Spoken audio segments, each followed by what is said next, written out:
Whoa. Back in. What was I doing? Okay, I still want to get this all going. So it looks like I just need to build this. Which is going to require rope. I will go and find some rope. And I'll grab some of these as well because I am running low. Oh my god, I don't have a pickaxe. Why? Okay, I won't get that.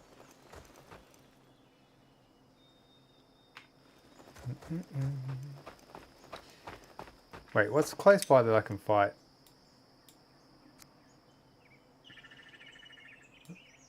Wait, I can check out this because I haven't even really looked out here. Which way direction? This way.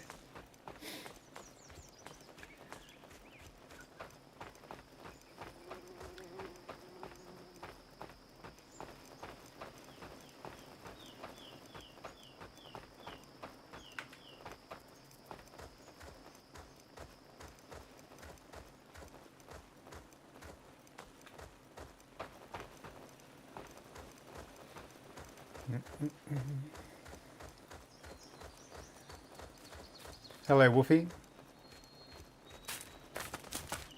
Wait, why didn't you attack me?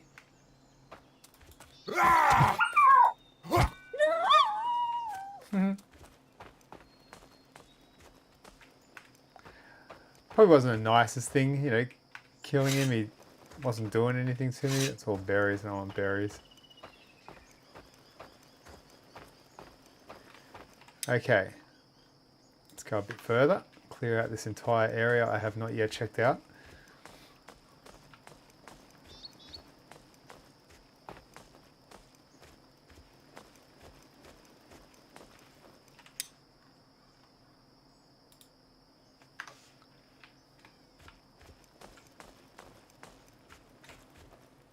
Wait, which way is it? Up here.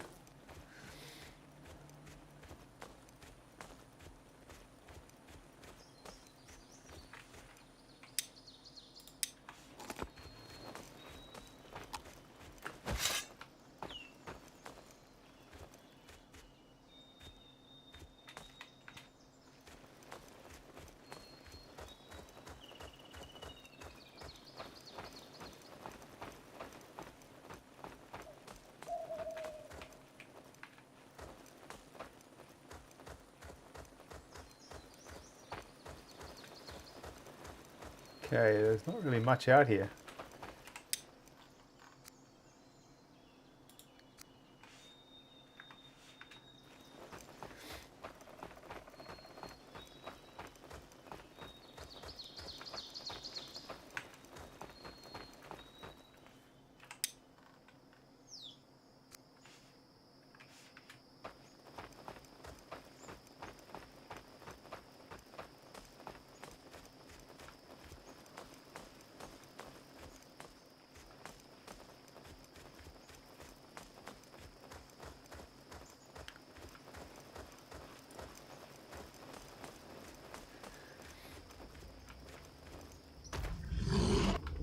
Wait, is it a bear? Oh my god, it is. Alright, let's see if I can fight this bear. Pew!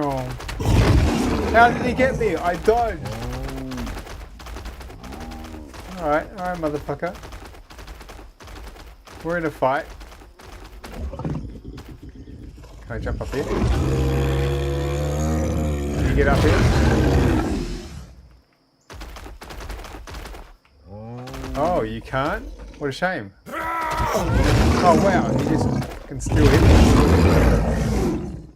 It's not cool.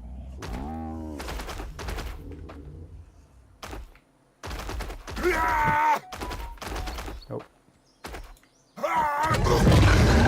Wait, I hit and he hits at the same time. I don't think that should be a thing.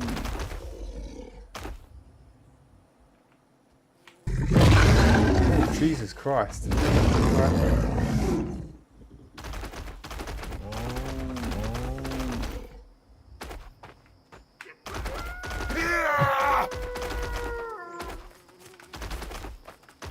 Yeah, wolf, attack the bear. Okay, I'll try one more time.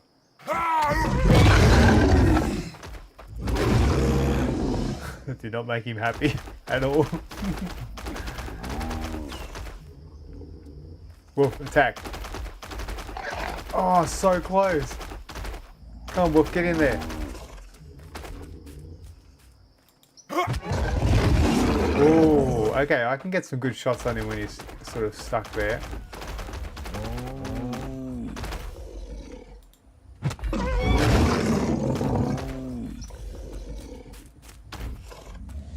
Wolf, attack him, Wolf. No. Ooh, one more.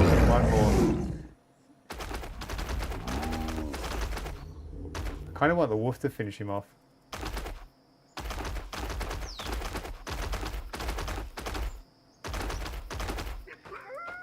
Alright, oh, Jesus Christ.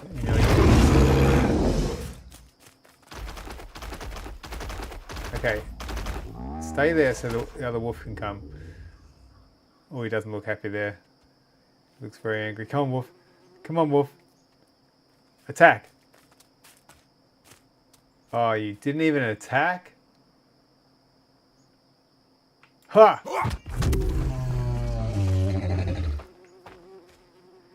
Alright, well, this is actually pretty good. Oh shit! Do you mind?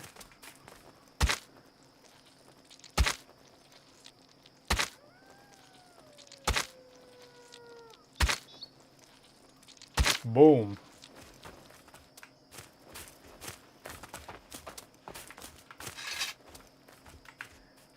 Okay. Let me just chop all this up.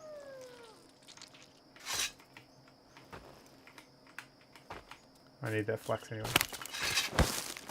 Don't even bother, Wolfie.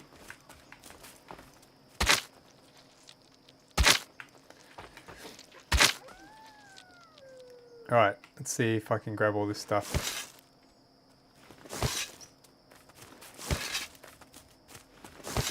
Oh, he's going to take us. Oh, you little fucker. Hey, enough. I will kill you. Alright, fine. Shit. I did warn him. Alright, let me grab this, the rest of this. Hide. Bone fragments.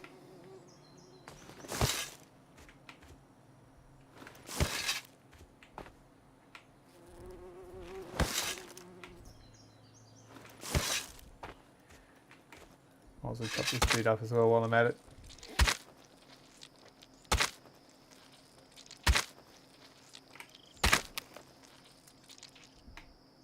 Are you kidding? What a time for that to break. Right.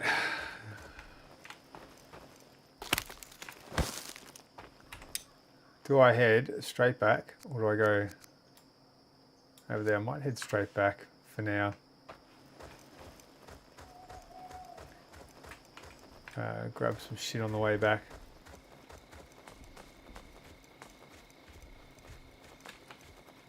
Definitely grab some onions so I can start healing. Not carrots. Onions and garlic. It's the only healing ones.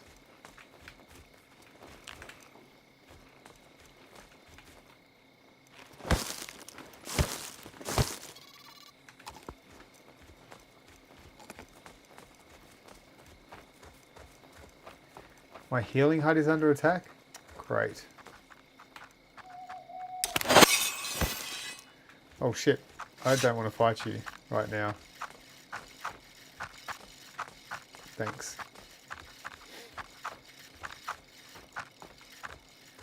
Oh, this is my healing hut. I forgot to even put this here.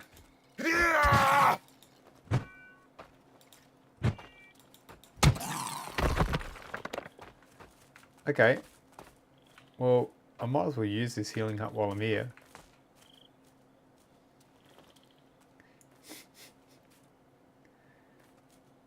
Oh wait, it has to be, you have to light the fire. I completely forgot that I even built this. That's funny. Kind of perfect.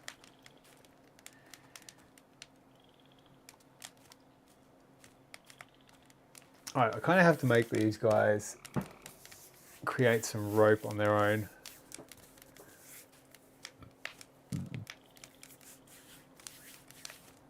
So they've always got rope. It shouldn't be too hard. There's so much of that stuff, that flax, whatever you call it.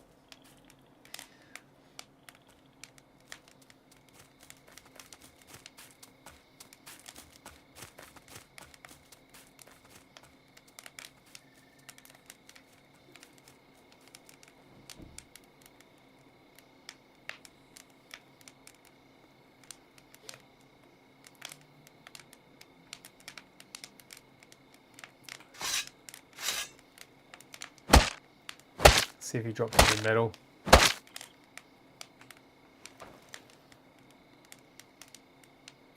Just bone fragments.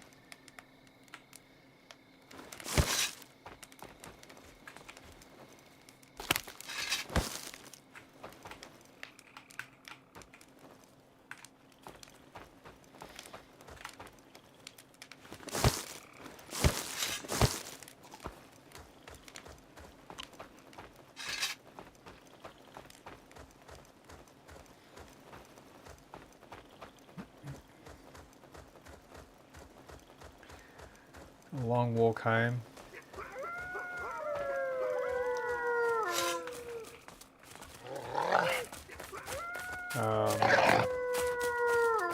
Guys. Look, one of your friends already died here, and you really want to fight me?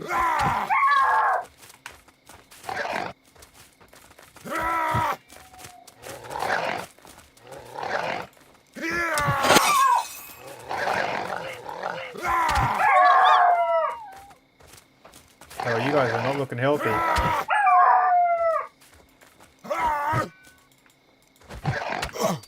Oh, you little fucker. Well, serves you right. I need more healing. Eat the onions.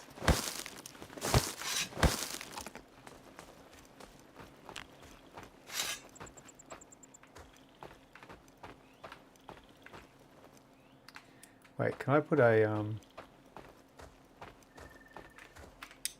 hunter's thing out here? Hunter.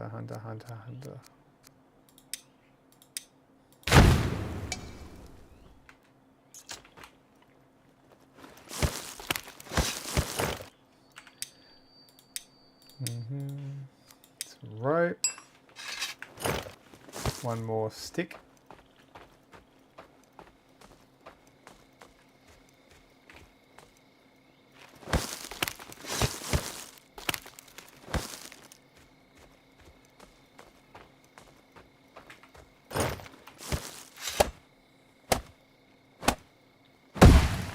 There we go. I really should raise some pets as well.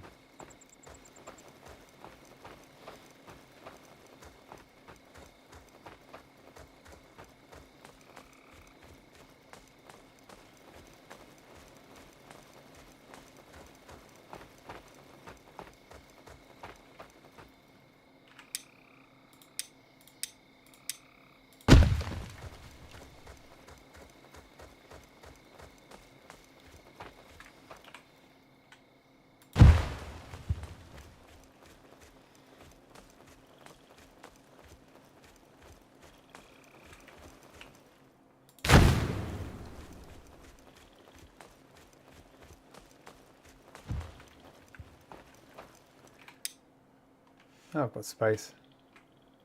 I can't break my thing. Well, I'll pick up some sticks on here.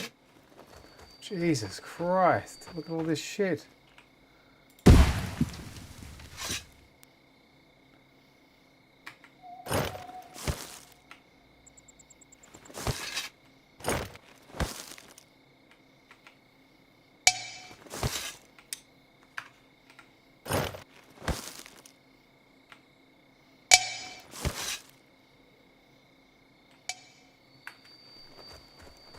Crazy.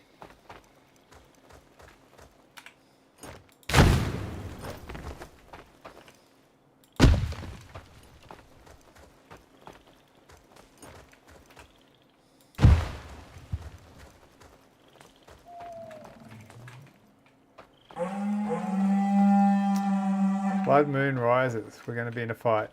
It's okay. I think my guys are ready, to be honest. Let me just make some rope.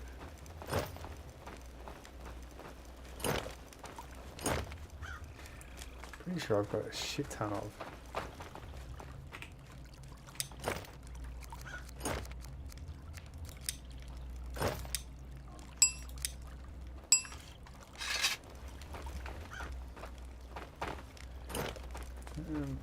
Grab.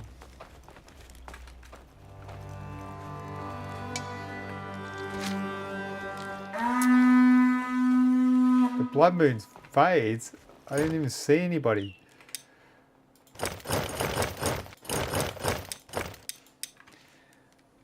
Alright, what else do I have them not focus on?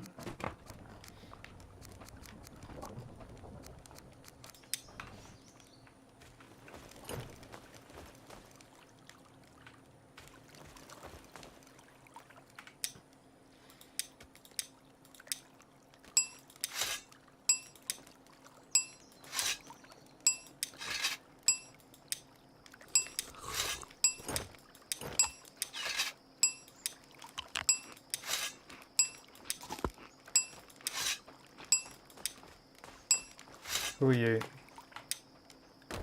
Iron axe, eh? There you go. And you a builder?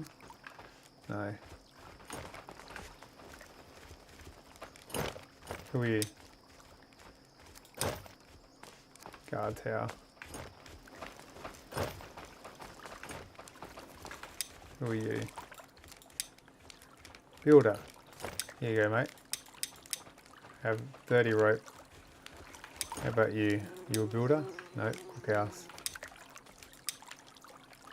Cave entrance. Barracks. Wait, I must be super close to enough of them to go down to the builders.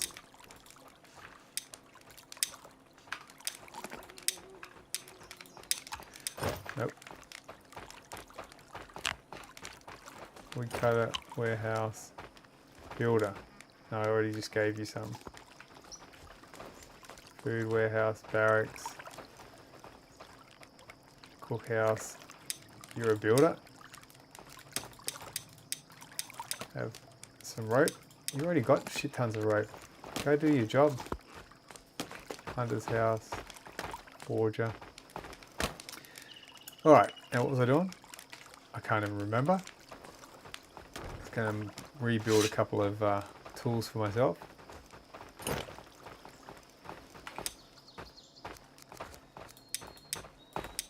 My hoe? No. Wait, what broke? My pickaxe.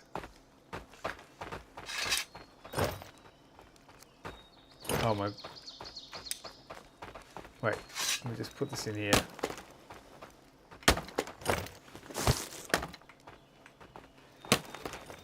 And hopefully on here will be what I need. Yeah, I need that. Pickaxe. They don't have a pickaxe for me. Got my hammer.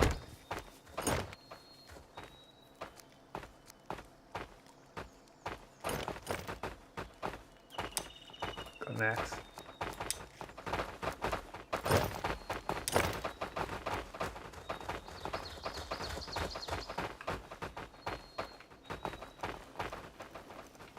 Wait, what do you need? Yeah, I know. Oh, that's what I had to do. In here, I want to make a bloomery one. No, this coal one over here. And hopefully I've actually got space. Wait, is that a bloomery? It is. Okay, it's definitely this one then. Oh, I don't have anybody on it. Okay, let's add somebody to this. Can it just be this guy? Just for now.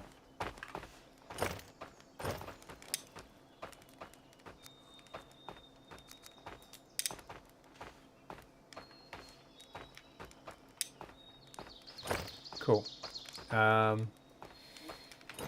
So then I have to go over to this. Where is it?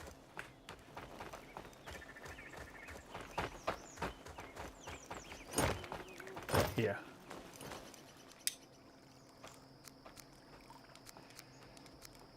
And assign somebody. Doesn't really matter who.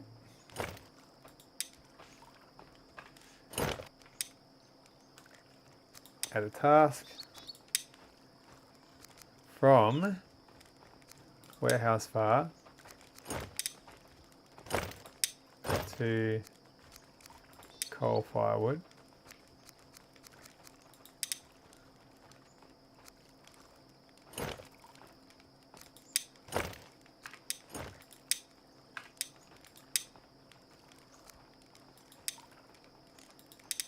Take cart 2.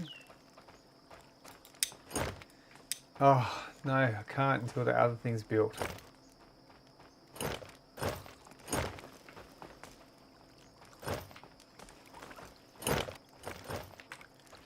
Wait, is this the wood one? This is, oh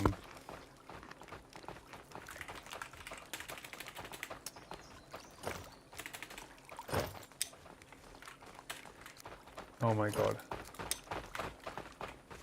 Warehouse. Building.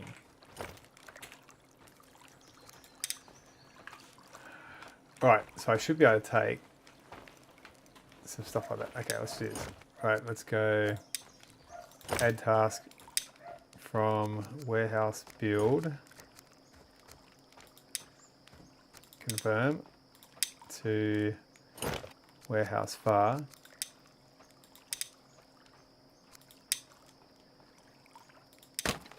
Cart 2.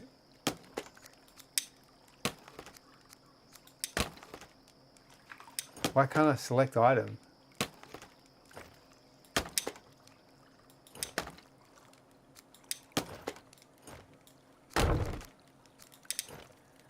Oh, they must need the same. They must need these built there. Fuck! I've got to run all the way over there again? Alright, let me just drop some stuff off.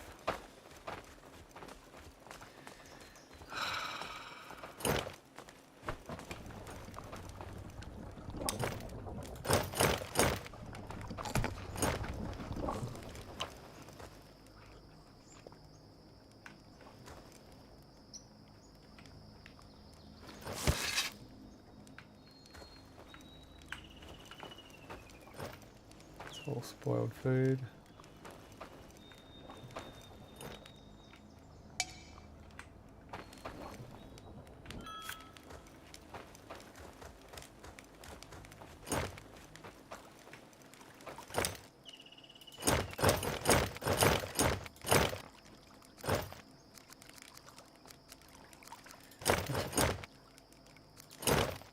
I'm going to keep 40 rope on me.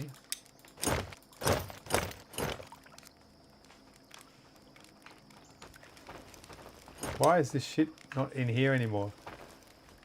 I don't understand.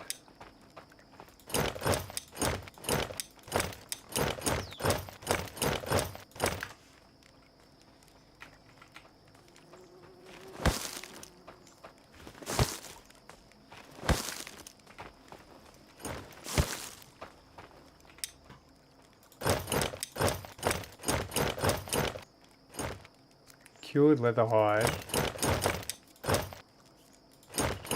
and pelts. Can I hang them up?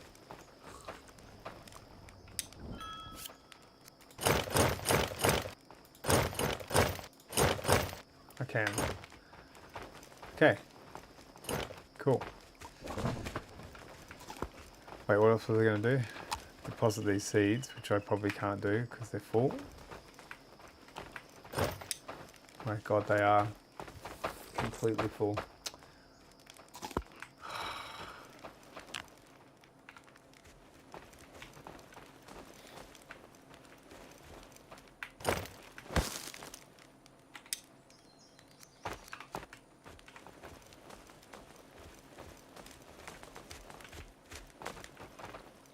Still no thatch.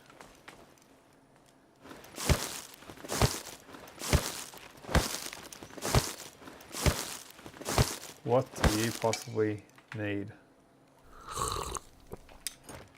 An iron axe. I feel like I'm just giving away my axes at this point. There better be another one built.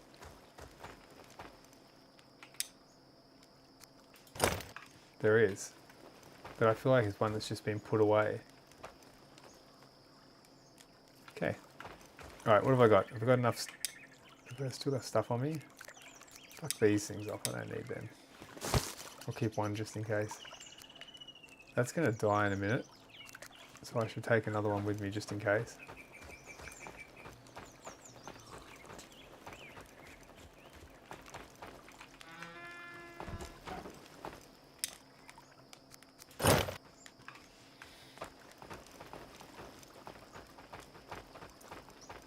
And I need to make another person if I've got enough, which I might not.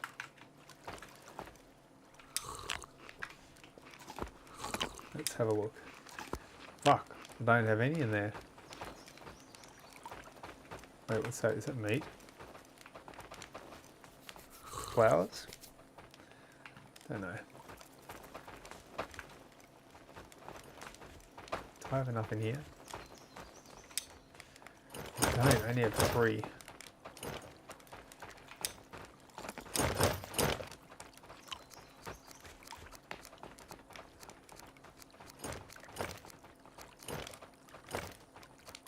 That's what I don't have, a pickaxe. That's what I came for. An iron pickaxe.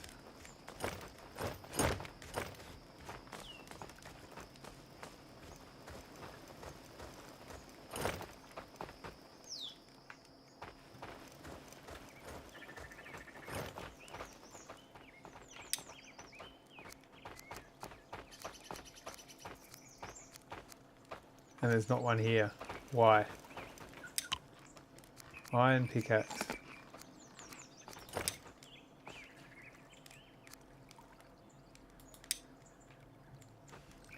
I didn't save that.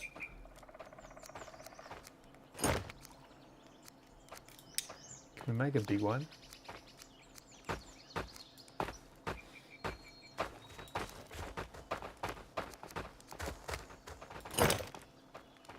What do I need? 1 nail.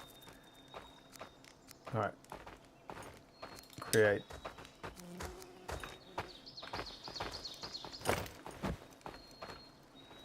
Until then, do I have one in here?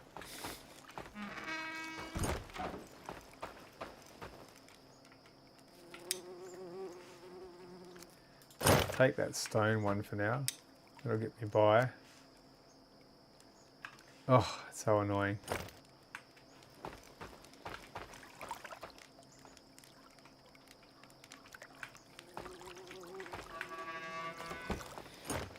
Wait, did I have one in here? I don't think I did.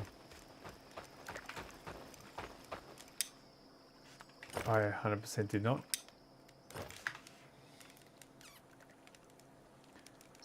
Right. Fuck.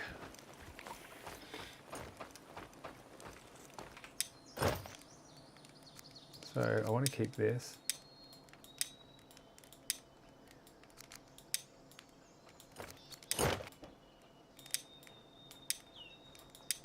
Fuck these off.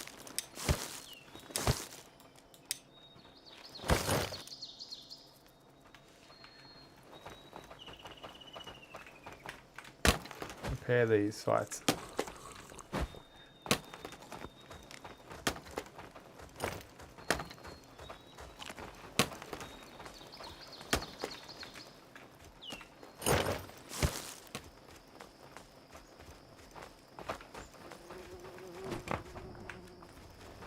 Jesus. Actually a few places to repair, which kind of sucks.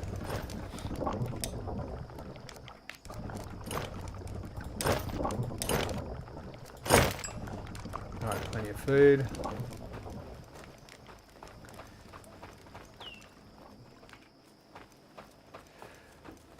Let's go.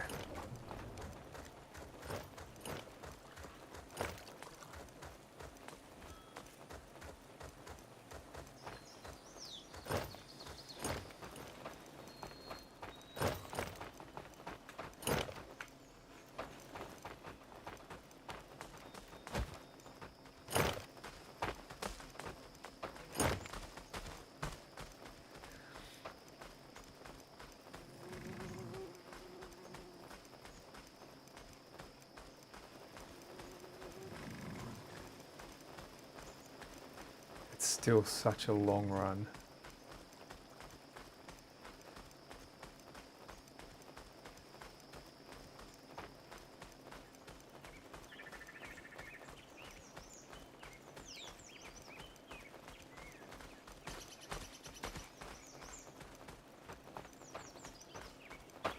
Invasion in 17 days.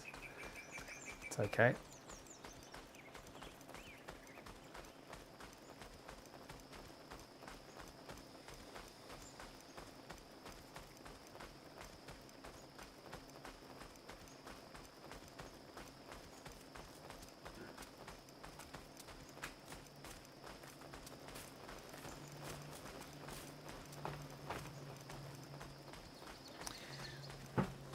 Wait, I should pick up a whole bunch of this shit just so I can make torches for these guys.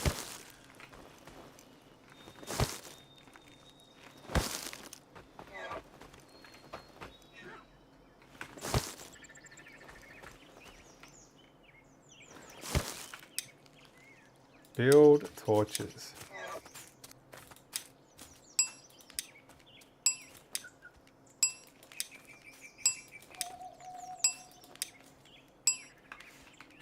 Okay, 6 of them. There should be plenty. I'll probably make some more anyway, but for now, there'll be plenty.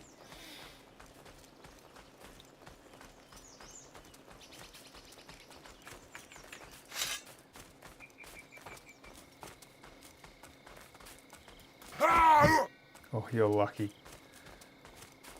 Oh, you're unlucky. Oh. Oh, you lucky.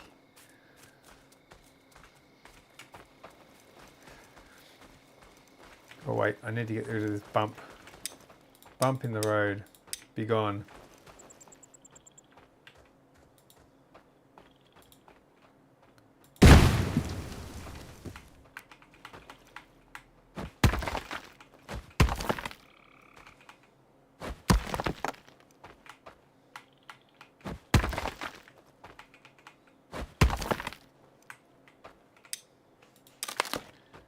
Okay, and then re-put the road in.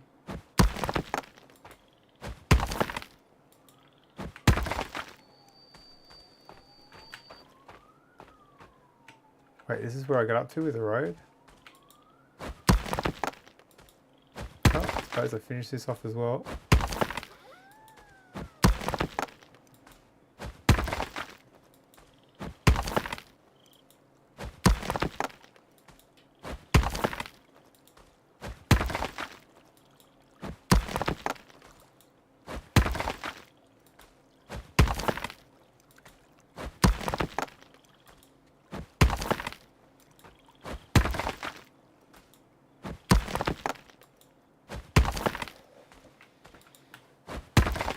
Oops.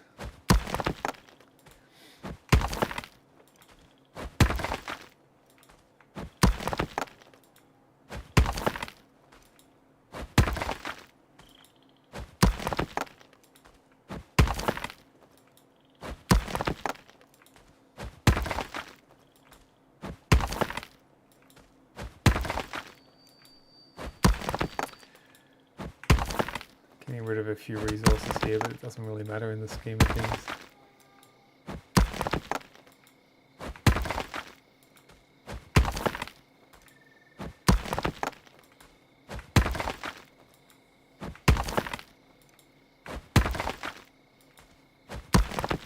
Okay, and we've got the road all the way here, and then it goes again. Which reminds me, I need 2 gates. Which I'll put the road in first. Let's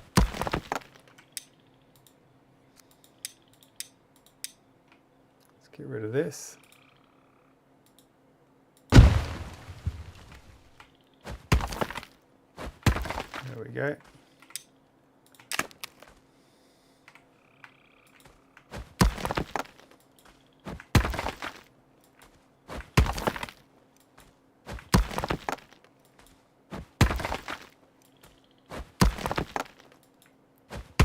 Alright, that'll do. Build gates.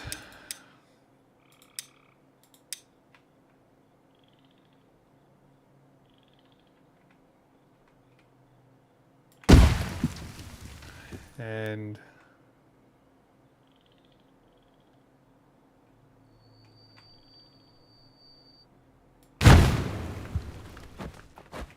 oops.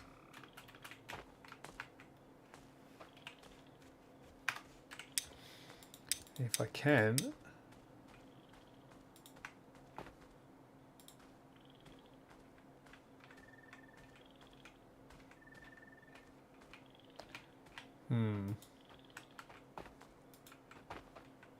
oops, shit. Do you need torches, mate? No. What are you? Where are you? You are on the cave. I'm just going to give you some torches just in case. There you go.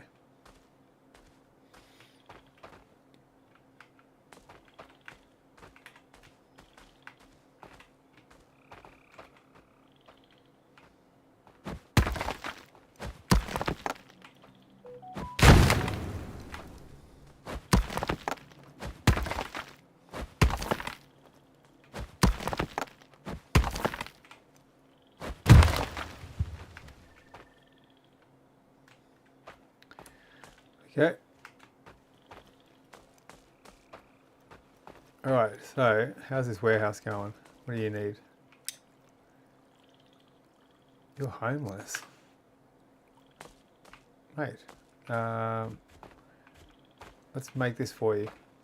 No, that's hardwood long stick. I need a normal one. I got you.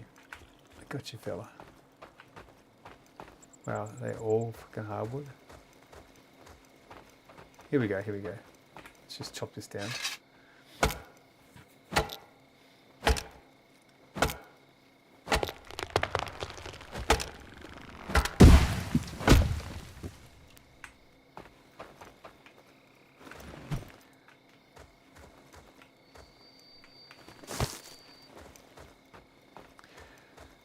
Gotcha, mate. But you're actually going to, at some point, build a cottage over here as well.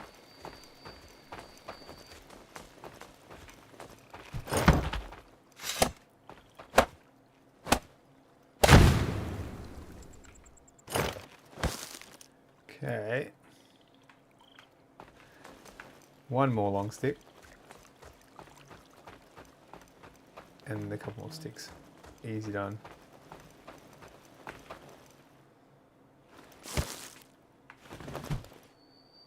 Grab these as well, just in case.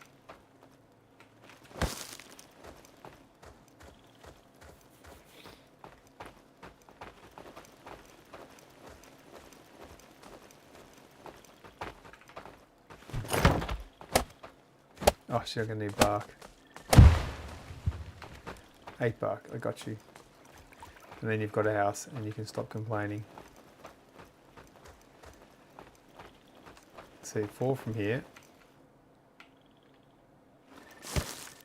And we'll chop this tree down for another 4. Maybe.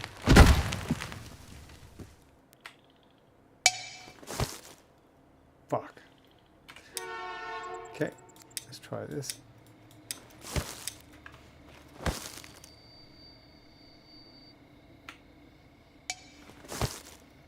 Alright, done.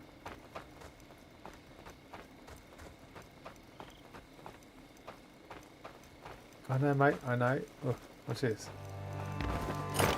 This is your house. Right here. Boom. Enjoy your house. Yeah, I know. Just for you. Alright.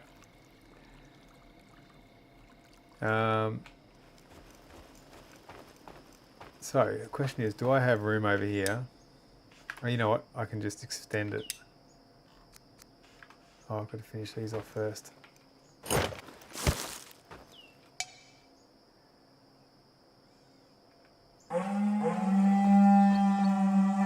Required a long stick. Fucking all these long sticks. So one over here? No, go back here.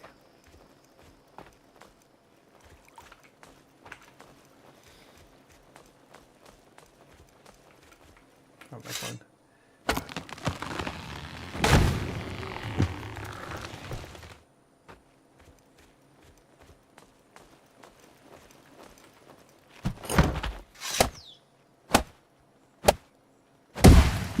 There we go. What does this need?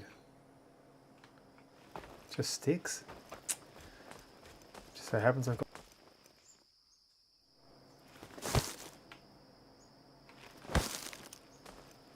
Fuck, one off. Okay.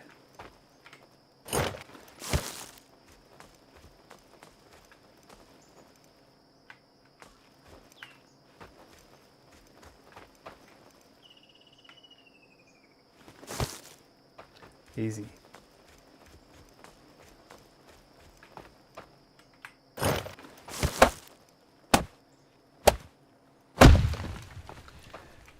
Alright, so build. That's definitely there. And this will be the extension for the timber. That will all work out lovely.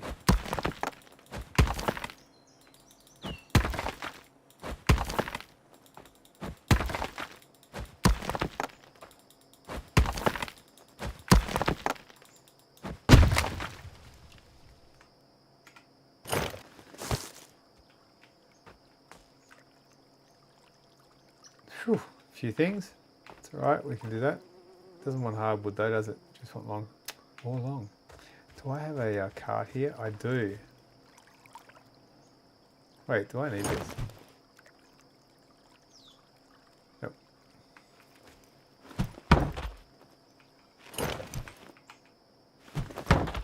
Alright, let's get 15 sticks first. My god, cart.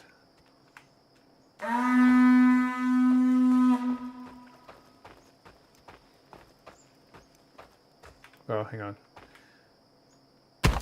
Might as well make some rocks here.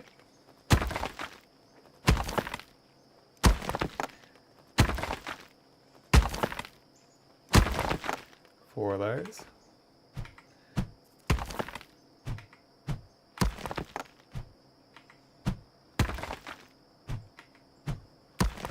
Needs 8 small.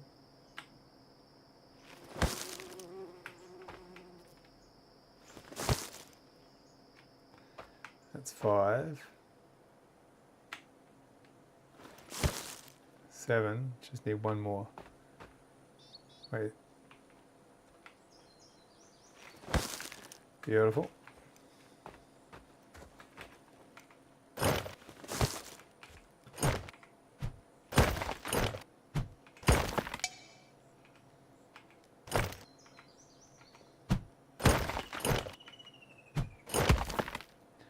Alright, what else it needs? Sticks. Any sticks in here? No. Alright. Sticks and rope. Easy as.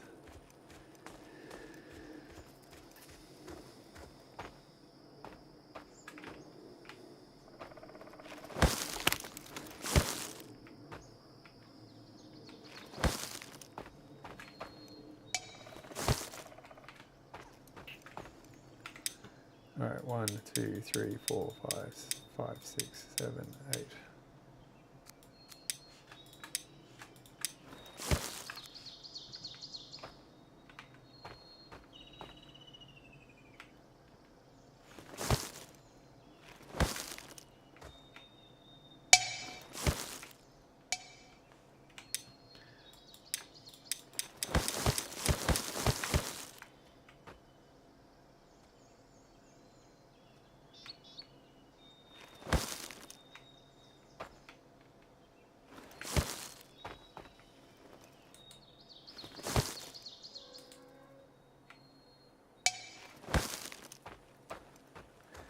I did not remember how many I just counted. 2, 4, 6, 8, 9, 10, 11, 12, 13, 14, 15. Okay, it's enough sticks. And what else do we need? Long sticks. 6 long sticks. Exactly what I can fit on this cart, so that's perfect.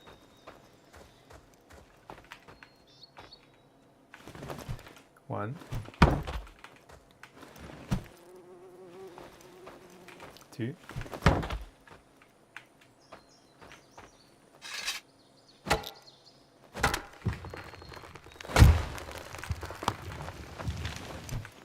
3.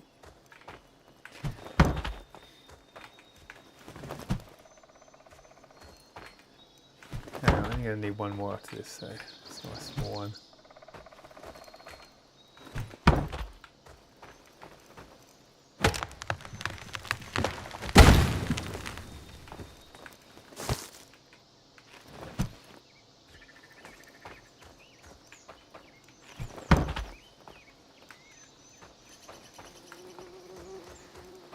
Oh, just going to drag one over anyway. Good on you, mate. Appreciate that. Here, grab some from here as well.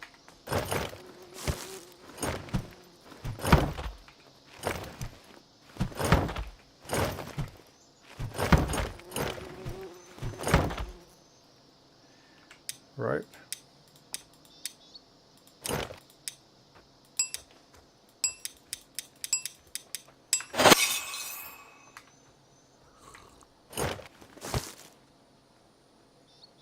Oh, it just needs the sticks now, which I just happen to have here.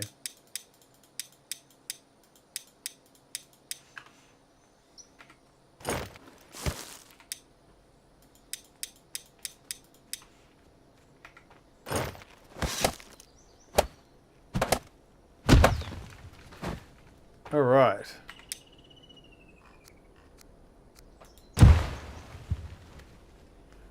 And I need in here the long stick storage. No. Wait. I went the wrong thing. I need... I'll try and get this other stuff in first. The post one.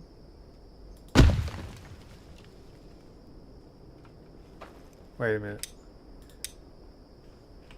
Can I swap that around? Oh my god, I can. And then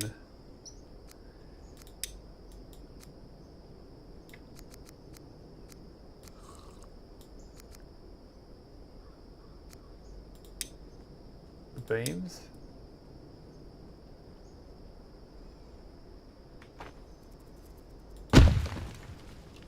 Beautiful. And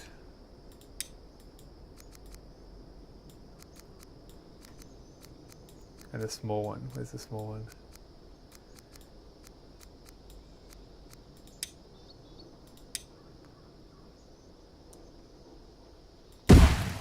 Okay, good. Now I don't mind if I can fit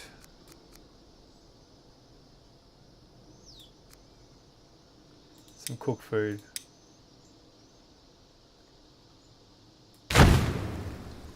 Fuck yeah, that is actually exactly what I wanted.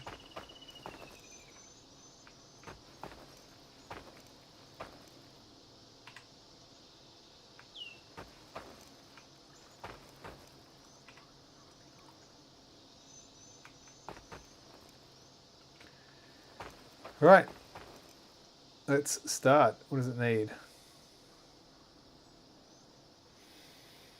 More long sticks, more rope. Jesus. I could let them do it, to be honest. At least this is starting to work out. How much has he got so far? Fuck yeah. Actually, you know what? I'm going to take that back. So they can still start making some shit. Is this full already? This is full. Do I have a large stone storage here?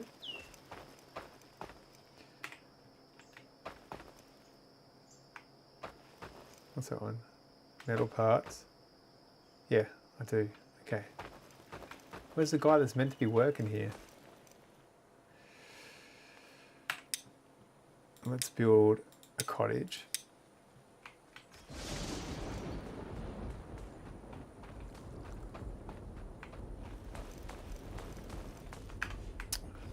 Clear off some of this shit.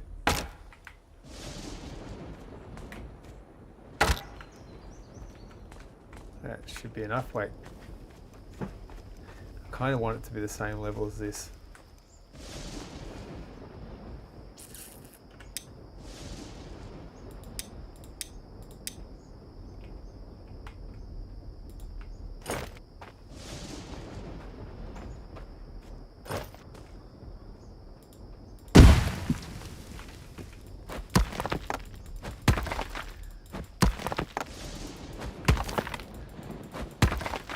Oh wait,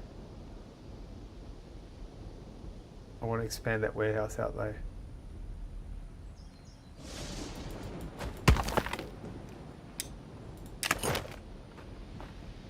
That'll probably still work.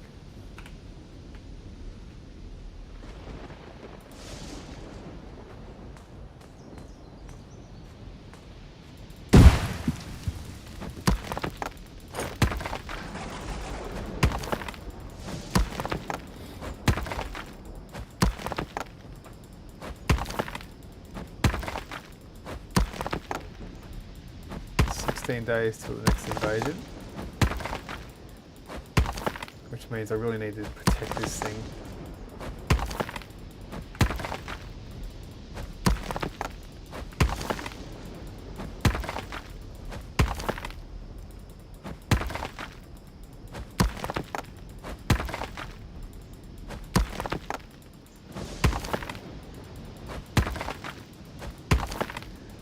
I could build another eye.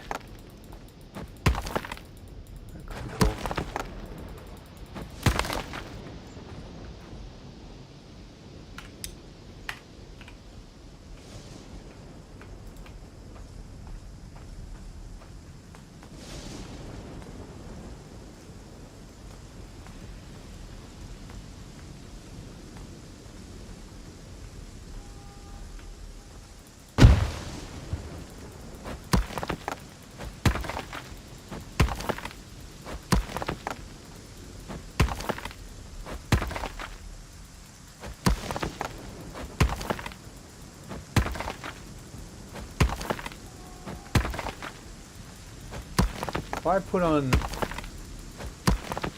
a YouTube, will stream be able to hear it? Let's try.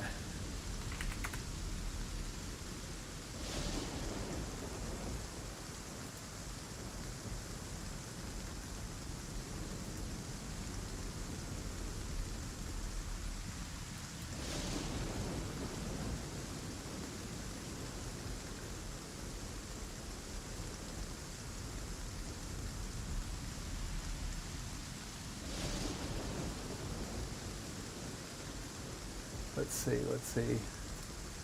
It Just try this finally out. happened. SpaceX static fires their gigantic super heavy Starship rocket booster. How did it No, go? you can't hear it. That's great. Second Starship But I launch can. tower is going up faster than a rocket, Alright, but perfect. it's still running late. SpaceX's new version 2 Starship is now under construction. Is it really that much better? NASA's SLS moon rocket arrives in Florida for its first launch with people to the moon. My name is Felix, welcome to What About It. Let's dive right in. Starship updates. Wow, it has finally happened. Although should I Poor really carrot. be saying finally? SpaceX's speed has been nothing short of extraordinary over the past week with the booster alone. It was fueled and tested nearly daily. And all that testing culminated in a spectacle Right. SpaceX has already begun to make look routine. I am, of course, talking about the flap test. Look at them wiggle. No, I'm joking. Obviously, I am talking about the full 33-engine static fire of the most powerful rocket the world has ever seen. Wow, that was incredible. SpaceX soon after confirmed on X that it was, in fact, a full-duration static fire, likely with all 33 engines. SpaceX performs these static fires to ensure the engines are operating properly and that all systems look normal to lift the 5 million kilogram or 11 million pound skyscraper into space. We were up in our heli again. Thanks to Redline helicopter tours, we were also able to get a good look at the launch mount after the static fire. Other than some scorch marks, it looks to be unscathed. This is the last major test SpaceX needs to perform on Booster 12 before a full wet dress rehearsal, or WDR, where both the booster and the upper stage Starship are stacked and fully fueled with all systems simulating a countdown till launch. Now, with the static fire out of the way, SpaceX needs to perform post-static fire checks and any final preparations still required before the full wet dress and the launch. Do you know what that means? It is time for the booster to roll back to the production yard for those checks. This is why on the 16th we saw the chopsticks move into position around Booster 12 before lifting the 71 meter or 233 foot steel can into the air. The chopsticks lifting arms then moved the booster into position over the transport stand before lowering it into place, where it stayed for 30 minutes before once again being lifted.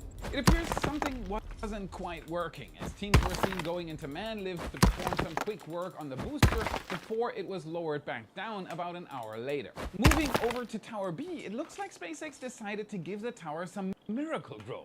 It has now grown another section taller, with SpaceX lifting and stacking the second module of the tower on the 16th.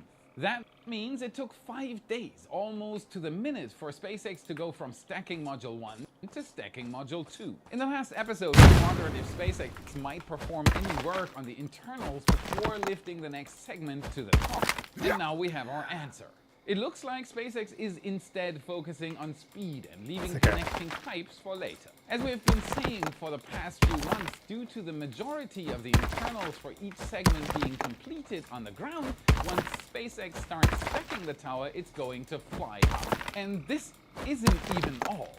Just like with the first module, the same night Tower Module 2 was stacked, another road closure followed, so it was pretty clear what SpaceX was going to do next. Yep, on the night of the 16th, Module 3 was rolled to the second launch tower. From here, it'll be hooked up to the crane and lifted onto the tower. However, as fast as SpaceX is going, it appears they are actually behind schedule. But how can we know this? Well, we know this because of an FAA filing that stated the first 6 sections of the tower would be stacked by the 27th, and at this rate, they will only have 4 sections stacked by then. It's also important to note that this delay was likely caused by the 2 hurricanes that only grazed Starbase but slowed operations. So SpaceX will either need to speed up or extend the filing. Thanks to our recent flyover with Redline Heli, we were also able to spot a few interesting developments around the launch site. For starters, it appears that the initial prep work on the new orbital launch mount has stopped for now.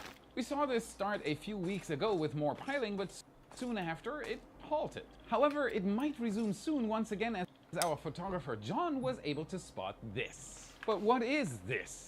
Well, these are bags of bore gel, which is used when drilling or boring, which SpaceX needs to do to build supports for the massive and heavy structures at Starbase and keep them from It's going to clear out this could all this area, SpaceX will once again and be hopefully drilling will act down as a to bit of a place barrier supports for a to large anybody structure. trying to raid The me. other thing we were able to spot on our flyover was this giant Protect pit the guys. SpaceX appears to have constructed. It appears to have similar dimensions to the tower segments, and it's unclear what exactly this is, but it could be a reverse water tower. A what? Or in other words, a retention pond, similar to the one near the first tower, just smaller. But what do you think this pit is? Place your bets in the comments below. Let's see who can get it right. Did you know you can take a helicopter ride over Starbase and get the same views as in our videos? Visit redlineheli.com/Felix to book your own helicopter ride over Starbase with $25 off. Give it a try, you'll love it. Oh, our come next in. stop is a short way down Highway Oh, is it 4 locked? along the shoreline to the center of all Starship production, where we have Sorry. seen a ton of new activity. Now let me put my But thing away. before I tell you... Hang on. Let me do a little B-right.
you about that, we've also looked into our channel metric and over 2 million returning monthly viewers who have located on the edge of the build site next to the Sanchez lot. Currently there are at least 2 vehicles located in each bay. Well, at least part of the vehicle. So without further ado, let's take a look into the Mega Bay. Specifically Mega Bay 1. After Booster 12's successful static fire campaign, SpaceX rolled it back to the first Mega Bay at the production or build site. As said earlier, this move is so that SpaceX can do final checks and preps on Booster 12 before its flight and catch test. Booster 12 may possibly be the first Super Heavy to attempt a landing on the Mechazilla arms, also known as chopsticks. The arms have to close in around the booster as it hovers above them, which is a maneuver requiring great precision. This means that it's absolutely essential to make sure that Booster 12 is ready and that no engines will be going out on ascent or descent. As you can see here, the chopsticks are mounted on the tower in a way that they can scale the entirety of it in order to lift, catch and stack Starship rockets. This is why SpaceX is also equipping Tower B with these chopstick arms. While not installed yet, they have been delivered to Starbase. As a matter of fact, they are currently located just behind the Mega Bay in the lot known as the Sanchez site. This is where the rest of the tower sections are being worked on and where they are being stored ahead of stacking. The chopsticks will only be lifted onto the tower once all 9 sections have been stacked on the base. This means it's still some ways out, but it's approaching rapidly. Now before we examine the second Mega Bay, let's take a look inside the hangar. This is where SpaceX built the smaller Starship upper stage as opposed to the larger bay next door, which is used for Super Heavy. Ship 30, the vehicle that will fly on Flight 5, is currently located here. Ship 33's nose cone and payload bay are also here as they are being stacked. If you've been following our updates since Flight 4, then you'll know that Ship 30 has been undergoing tile replacement across the entire vehicle. This is so that they can install the new ablative felt underneath, which will act as a second line of defense during re-entry. This process started about a month ago and seems to be nearly complete. In the last episode, the tip of the nose cone had nearly been completed and the aft flaps had just received all their missing tiles. As you can see here, the nose cone tip has now been completely finished with tiles going all the way around.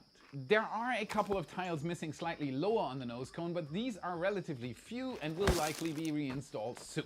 The only part of the ship that hadn't seen its tiles being installed were the forward flaps that are responsible for guiding the ship during its landing. However, now it seems that this has changed. Since our last episode, tiles have covered the entire face of the visible forward flaps. This also means that the other flap has likely received its tiles as well. Now, it may seem like all the tiles have been replaced on this vehicle. However, some of the tiles were never removed in the first place. I'm specifically talking about the tiles surrounding the flap hinges. These, along with the perimeter of the flaps, never saw their tiles removed and they still retain the originals. This is curious, since the hinge was the main point of failure during Flight 4. Elon mentioned a hinge upgrade for future flights, however with Flight 5 nearing so quickly, it is unlikely that it'll get a complete overhaul. It's more likely to just receive extra reinforcement and more careful tile work. Although the tiles haven't been removed here yet, it's still possible that they might. Since Booster 12 still has to undergo final preps before flight, SpaceX certainly has enough time to remove these tiles and add some ablative, which I think is the most likely scenario. They might also choose not to replace the tiles at all if the goal of Starship Flight 5 isn't as focused on re-entry. However, this would be pretty surprising. As always, we will keep you updated on the fate of this prototype, and if SpaceX removes these tiles, you'll be the first to know. Always worth subscribing. Seems that the work on this prototype is nearly complete, and with a successful static fire under its belt, the next major milestone is rollout and final stacking. Now, there are certainly people who are wondering what happened to the 2 sections of Ship 33 that we saw. Well, we have an answer for you. Ship 33 is most likely the vehicle that will fly on Flight 7. The surprising completeness of this prototype is in line with speculation that Ship 32 will be skipped altogether in favor of these newer prototypes. The Block 2 Starship 33 was only recently spotted, as it had been prefabricated inside the Star Factory. Currently, only the nose cone and the payload bay sections have been spotted, and they were swiftly rolled into the high bay. As we've discussed before, this ship will feature many upgrades and changes as it is part of SpaceX's next-gen Block 2 Starship. Along with being taller, it will also have a lower dry mass for more propellant and feature redesigned flaps. When this ship flies, it will become the new world's most powerful rocket. Unfortunately, our view of this ship is obscured by the walls of the high bay and Ship 30. Except, it turns out SpaceX's giant window also acts as a giant mirror under the right conditions, and La Padre was able to catch this. Sneaky! SpaceX has now stacked the nose cone onto the payload bay door. This works by lifting the uppermost section of the vehicle before setting it on top of the next highest section and welding them together. This is repeated until the vehicle is complete, meaning that starships are stacked from the top down. And this is exactly why we first saw these two sections before any others. Until the vehicle grows larger, we won't be able to see it inside the high bay, so currently we just have to keep an eye on new sections as they come out. On the topic of Block 2 starships, it is important to mention that SpaceX is focused not only on Flight 7 hardware, but also on flights beyond. In our most recent flyover, our photographer John spotted this new Block 2 flap, which was sitting outside. I didn't of the unmute my Star mic the Factory. whole This is time. similar to I've the just flap been we chatting saw to in myself. the same location a couple of weeks ago. Oh, I except this apologize. time It is for a ship further down the line. Since Ship 30 already has its flaps and Ship 34 is likely fabricated inside the Star Factory, this flap is most likely for a prototype such as Ship 35 or Ship 36. It will probably you're be lucky. moved inside Oh. the factory when needed before being installed on its respective ship and being tiled. Since we're at the Kill it. Star Factory, let's move to the building adjacent to it, which is even connected at the corner. Of course, I'm talking about Mega Bay 2, so let's take a look inside and see the constant progress that SpaceX is making here. Two prototypes, Ship 31 and a brand new test tank that has yet to be named, are currently located in this massive building. Our focus for today, however, is on Ship 31, the prototype that will fly on Flight 6. Its location on the Raptor installation stand in the Mega Bay makes it very difficult to spot. However, other clues point to its readiness in regards to a static fire. Thanks to our recent flyover, we were able to see that the Crab static fire stand located at Massey's was positioned atop two You better run. SPM Oh, you're going to come past me again? This is so that SpaceX can roll this stand back to the build site. But why? The stand was rolled to Massey's along with Ship 26 for a static fire campaign that verified the design of Starbase's brand new flame trench. The decision to move static fires to Massey's was to avoid closing the road every time they wanted to test a vehicle. When Ship 26 left Massey's, it didn't take the stand with it. Instead, it was lifted off it and transported away separately. Now the stand seems to be returning to host a new prototype. Heck yeah. Yep, that is right. Ship 31 could be Alright, ready to static fire. Although Ship 31 has only been on its engine installation stand for a couple of days, it could be nearing completion as SpaceX is constantly getting faster at Raptor installation. This means that it could have its engines installed soon and be positioned atop a crab stand ahead of a static fire. This is pure speculation, but it is the only ship prototype that is ready for testing, so we might just see the first flight-ready vehicle be tested at Massey's. Wait, you have processed Speaking of Massey's, let's head Bloom over there to already? see how things are going. Thanks to our flyover, Why we is that are not able over to here? get a good look at how things are coming along with other equipment at our favorite test sites. Along with the aforementioned Crab static fire stand, we also have the new Can Crusher 2.0, which has received all but one of its outer 20 thrust simulating hydraulic rams. This confirms that the test stand is for a booster, and we can also the coal see it's maker. most likely for the Block 2 versions of boosters. I just realised I didn't have anybody on that. Oh my god, I could have had that going this whole time. I'm such an idiot. To be installed. It has slots for Okay, where is he? 4 engine rams, totaling 35. Alright, mate. So I need a Block 2 builder. boosters will indeed Got a ram lot of the builders engine here. count up from I will 33 take. to even crazy Doesn't at really matter who. 35. In You'll do. first, we You are now a trust. coal maker. We can also see that all the pillars for the 4th segment of this Can Crusher contraption are vertical, and now they are just waiting for the 5 curve connectors. After that, we will likely see at least one more section and then find out why the heck this thing works the way it does. Moving on now, we have been talking so much about SpaceX's super heavy lift Starship rocket that it can be easy to forget it isn't alone in this class of launch vehicles. NASA also has its very own super heavy lift rocket, the Space Launch System, or SLS. NASA designed this rocket to return after... Wait, I don't even need that. What did I break? Flying since Apollo 17 in December of 1972, 51 years ago.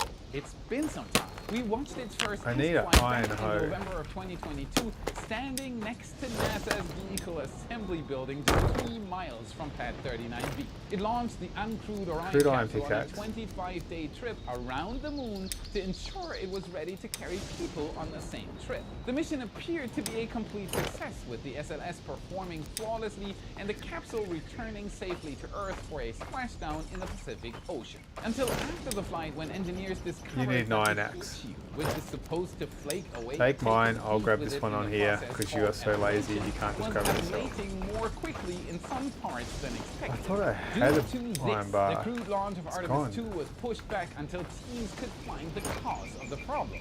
But now we've finally seen signs that the mission what do you is have? getting closer to launch. NASA has transported have the it. core stage of the SLS for Artemis 2 to the don't Kennedy understand. Space Center. This is the rocket's main stage, providing most of the rocket's speed to get to space. It is powered by 4 of the same engines used on the space shuttle, the legendary RS-25 engine. And when I say it is powered by the same engines, I mean it. 2 of these engines have already Same powered names space again. shuttle missions to space as part Alright, of the Space so, Shuttle Atlantis and Discovery. This will unfortunately be their Let's last think. mission, as SLS, unlike the space shuttle, is not reusing engines. Instead, it's dropping them in the ocean. This news also comes on the eve What do you of the need? 55th anniversary You need a of the pickaxe. Apollo Well, 11 moon don't landing, actually have and a the pickaxe. US successfully landed the first man on the moon So, on July 20th, 1969. sorry about it. That was it. Hopefully, by the 60th anniversary, people will be celebrating from See if I our can moon find base. That's it for today. Remember to smash the like button, subscribe for more awesome content. This is what any boosts the metal algorithm and it helps stuff us over here. immensely. Check out our epic shirts in your favorite Space Nerd store. A link What a is waste in with the all this description. shit on the And if you ground. want to train your space IQ even further, watch this video next to continue your journey. Thank you very much for watching, and I'll see you again in the next episode. You see, there's an iron knife blade. Apollo 11, powerful rocket that Stone the blade. world has ever seen. Where'd it go? Oh.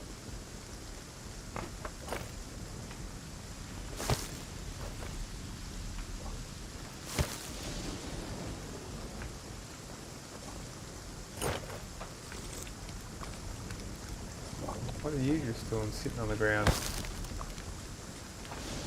And you? Any of this about to die? Nope. Nope.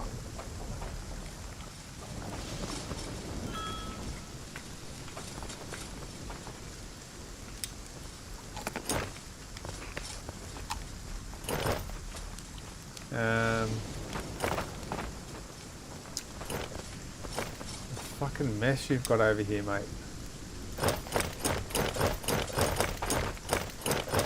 Wait, I need to put the pelts on the drying rack. I remember. In the rain.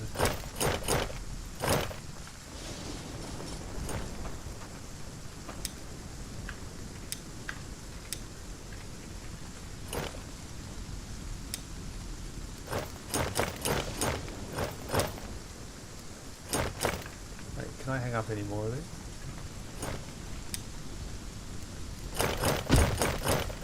Okay, cool.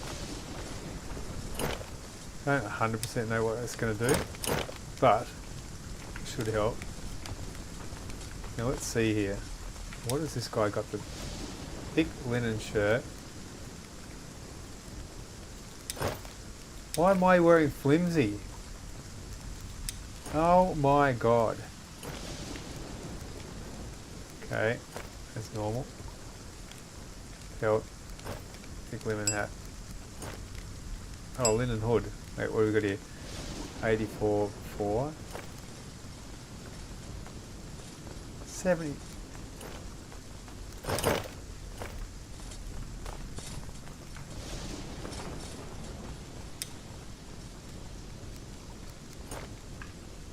Wow. That's way better. Should just known that. Anyway.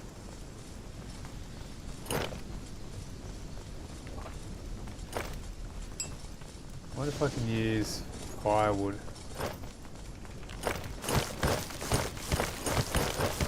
instead of coal. Actually, you know what? Take a bunch.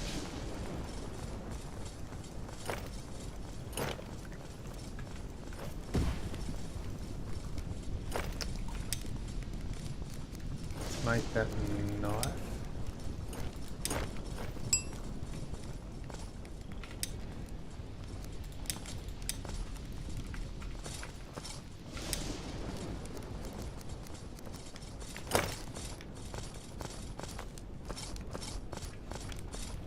Wait, what do you need? Oh, you require coal. What do you need? Coal.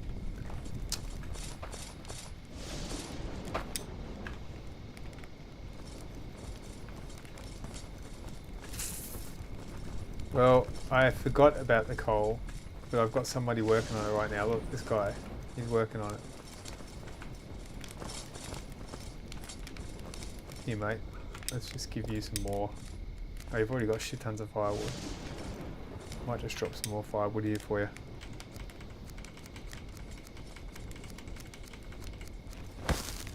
No, I don't need that. Alright. So he's going to create coal. I didn't mean to not have him doing anything, but it's just the way it worked out. Oh, that was probably not good. You ate a bowl of spoiled meat.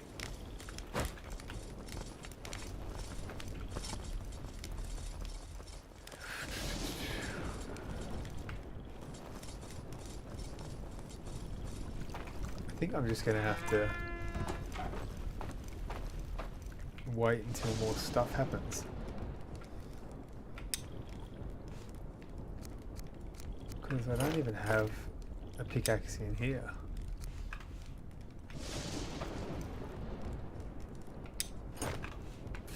Shit.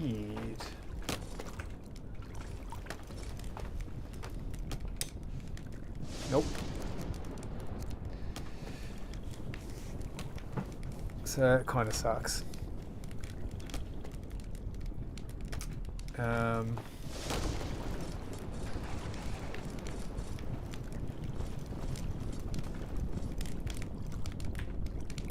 Get him to repair that one.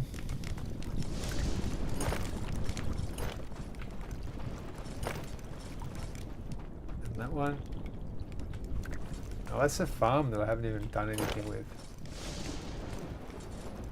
I don't really need a farmer. I think I'm going to bother with it. We could build a few more stands for some armor, but I don't even think it needs that. It's got enough at the moment.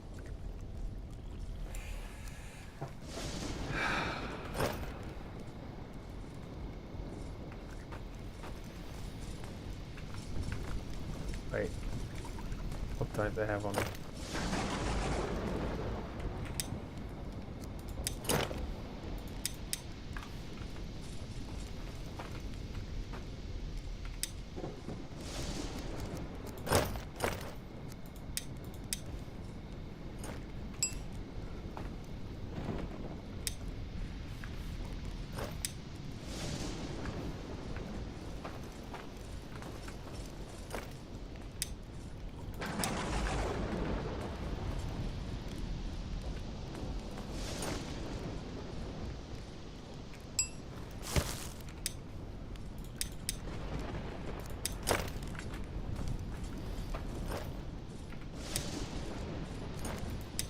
Gloves, hat, that thing. You've all got shoes on. Shoes. You do. Okay, you can have your shoes back.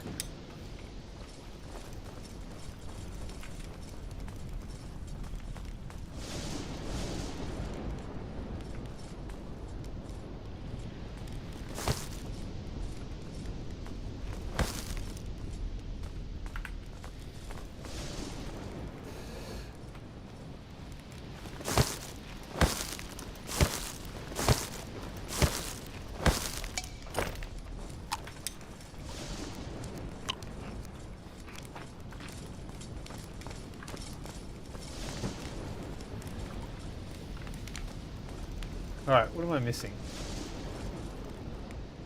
I don't actually know. I could upgrade all of these. Fuck, that'd be so annoying.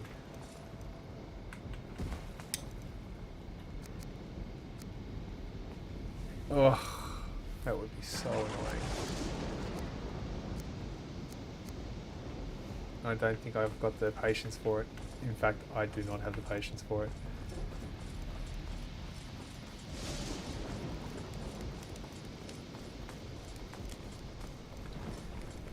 But it's nearly all automated, which is awesome. Nearly. I just need to get that coal happening better.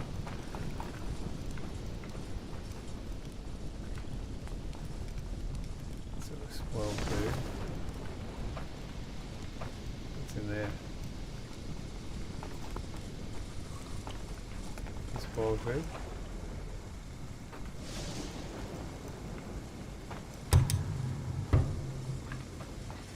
Ida, I'm going to make you possibly a night one. I don't know why anybody's unhappy. You should be just happy to be alive, to be honest. Okay, yeah, you are a night one. So load night. And Ida, you are going to go onto the coal thing to keep the coal shit going.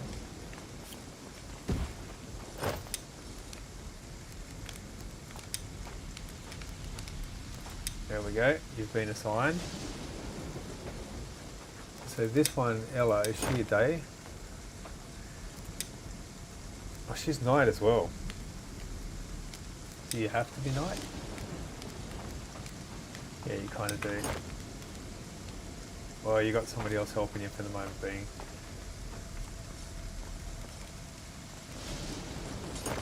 And I'll just put her in.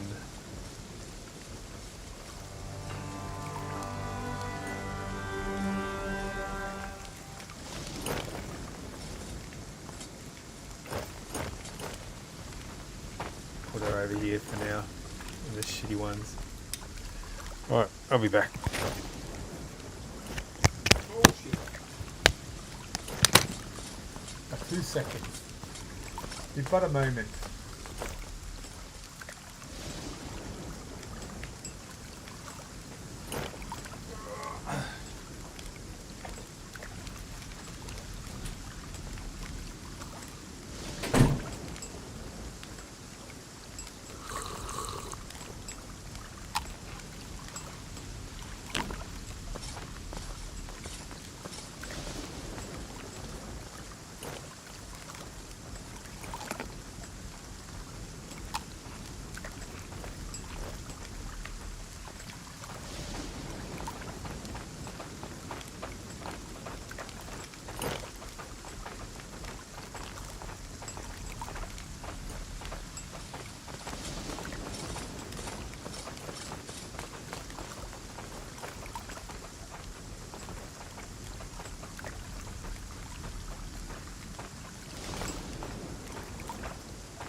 Alright.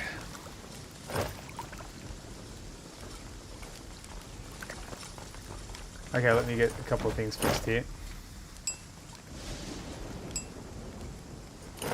All these repairs. I'm guessing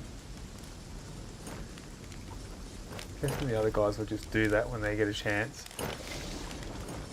I kind of just need to make my own large axe, I think.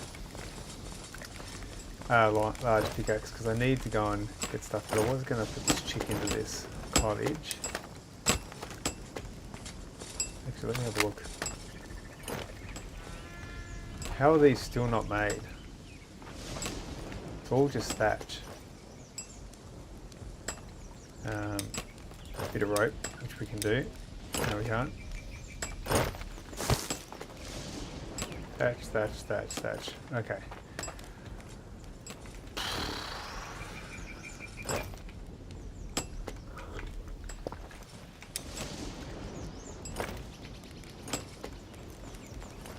I'll just go and get some food and then fuck off again back to the other area just to finish getting it ready, because I honestly want everybody ready before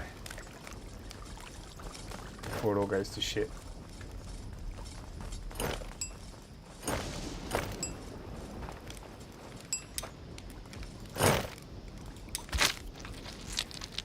Alright.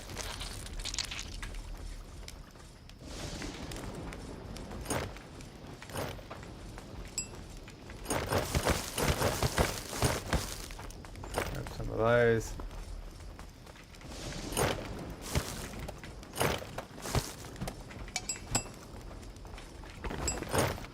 Helping them out here.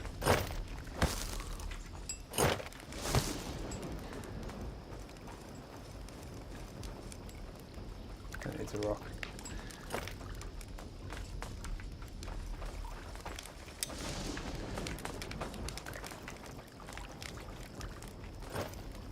What if I just give people the things I don't want to have to carry myself and they just find a spot for it?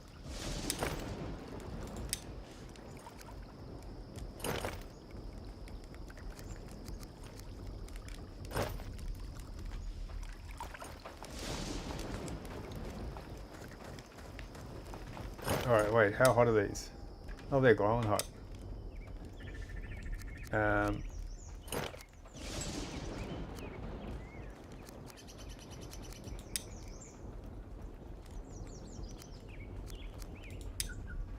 So I need 6 of them. Oh, and they've used them all up. God damn it. Unless they've made one for me? They have not.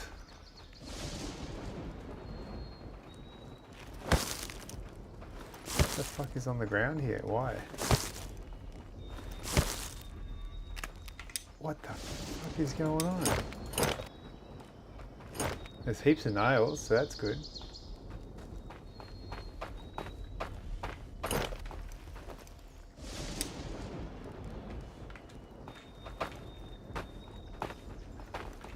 Do I have those nails? Yeah. Alright.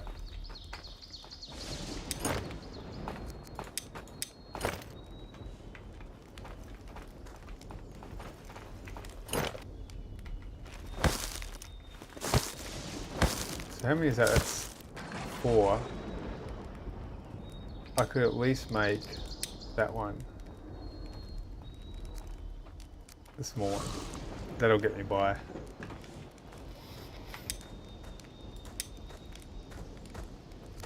Let's make it.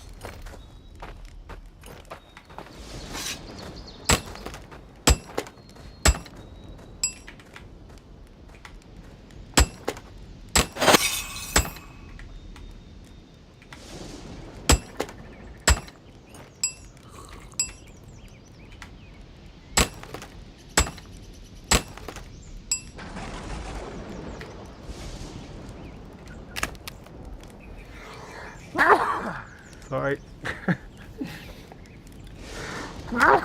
My God. Alright. So now at least I got my pickaxe, because god damn it, that has been annoying not having one. All right, so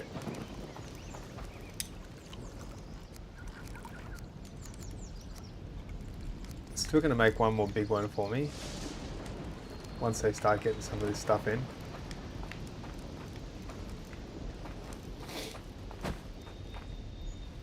Now, if I take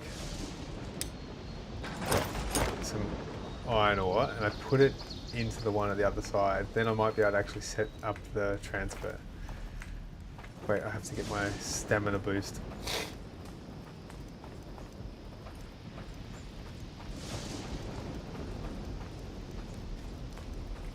Set up. Oh my god, there's so much that has to be fixed up there. It's ridiculous.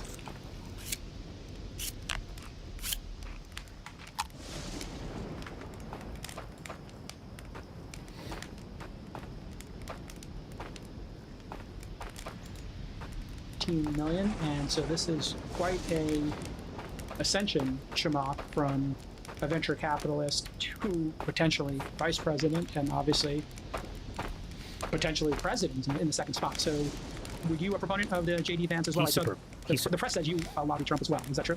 He's superb. I cannot say enough good things about this guy. He's superb. Why? His wife Why is is he superb. He's a bit of an enigma, I think, as Zach said, because his views are so unique, and he comes from a background that is very similar to mine. So I have tremendous loyalty for the path that he had to navigate to get out, just to get out. And I think that I really care for people like that. And then he's done really good things with the resources that he's been given and the relationships that he's built, and I really respect that too. We He's all great. read Hillbilly Elegy. I don't know if we talked about it on this pod years ago, but you and I certainly talked about it a bunch, Shamak. And he came from nothing. Less than nothing. Less than nothing. Addicts in his Less than family. nothing. And he talks a lot in his book. I don't know if you remember this, about social capital and the fact that he didn't understand the name of the firm of social capital. There's a reference that he just didn't have the social capital to even understand that a lawyer went to law school. Totally. And he is an enigma. His positions don't align with Trump's in every case, but they have quickly become aligned with Trump's. He's an incredible pick. I Now, think. yeah. Yeah, I thought he was an incredible pick before his speech last night, and he even exceeded my expectations in that speech. I just thought it was truly an incredible speech. First of all, the introduction by his wife, Lucia, was really, incredible. I thought she did a fantastic job. And then he got up there, and I had a friend text me who's not really that into politics. He's just like, this guy seems so normal. He's happy, he's normal, he seems competent. There was one commentator, I think on one of the cable shows, who I think meant this as an insult, but it actually was positive. He said that when you're at like a fast food restaurant or something and need to ask for the manager, JD Vance is the person you hope is the manager. He comes out, he's friendly, he's competent, he's reasonable, he knows how to get stuff done. I'm not sure if that was meant as an insult or a compliment. It's meant as an insult, yeah, I can tell you that's meant as an insult. Yeah, but I think it's a compliment, right? And he's just so normal, he's going to be very hard to demonize. Obviously, they're trying to do it on cable news. They're somehow trying to portray him as an extremist or a racist, even though he has a mixed race family. The tent of the Republican Party at this RNC, Sachs, is the most wide open tent I've ever seen in politics. They had Amber Rose, and people were criticizing Amber Rose. She was excellent. She was excellent. Fantastic. I thought her. She was And excellent. she knocked the ball out of the park, and she looked pro-choice. absolutely She's a radiant. She was feminist. beautiful, and she crushed it. I thought her crushed speech it. was effective. Crushed. I thought it was authentic, and it described her red pilling, basically. It described her evolution in her journey from someone who believed the media's lies about Trump, thinking that he was a racist, to actually meeting the man herself, realizing that the way they had portrayed him was basically a slander, and how she became friends with President Trump. I thought it was an incredibly effective speech. But look, there was very few people who didn't like it. There was just one post by Matt Walsh online, and he was roundly denounced for what he said. I mean, he kind of engaged in this pearl clutching that they'd allowed Amber Rose to speak because of her and background. like value judging, and it's like, who's it Matt was Walsh to judge? It felt like a part of the Republican Party that's on its way out. This pearl clutching social conservatism. Yeah. In any event, it was really an opportunity, I think, for people to disavow his criticism and support her.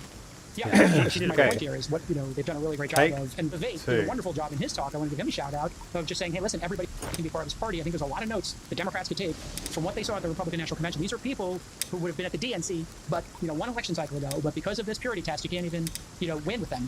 Let's state the obvious. We're trending into a direction right now where, based on Donald Trump's pick for the vice president and some of the other surrogates like Vivek, if Donald Trump were to win, what you're going to see is a very youthful cabinet of a lot of 30-somethings and 40-somethings. And I think that that's a really important thing to consider versus a bunch of 60, 70, and 80-year-old career Oh my god, it's Correct. working. Absolutely. Youth and vigor. And again, this new direction. A lot of people were commenting about JD's speech that large parts of it could have been given by Bernie Sanders, or, it's this populist message that. Well, let me ask you that, Sachs. He's had a position of breaking up big tech and being pro-union. How do you reconcile all that and this new Republican Party? Address and those then two, you because can that seems to be a big also discussion. Two discussion topics. Yeah, I think that it's definitely a new emergent Republican Party where I think this is Donald Trump's Republican Party. This is the MAGA wing, the America First wing of the Republican Party. We're moving from a party of basically the Chamber of Commerce, business roundtable, a bunch of oligarch fat cats, to being a populist party that actually represents the people.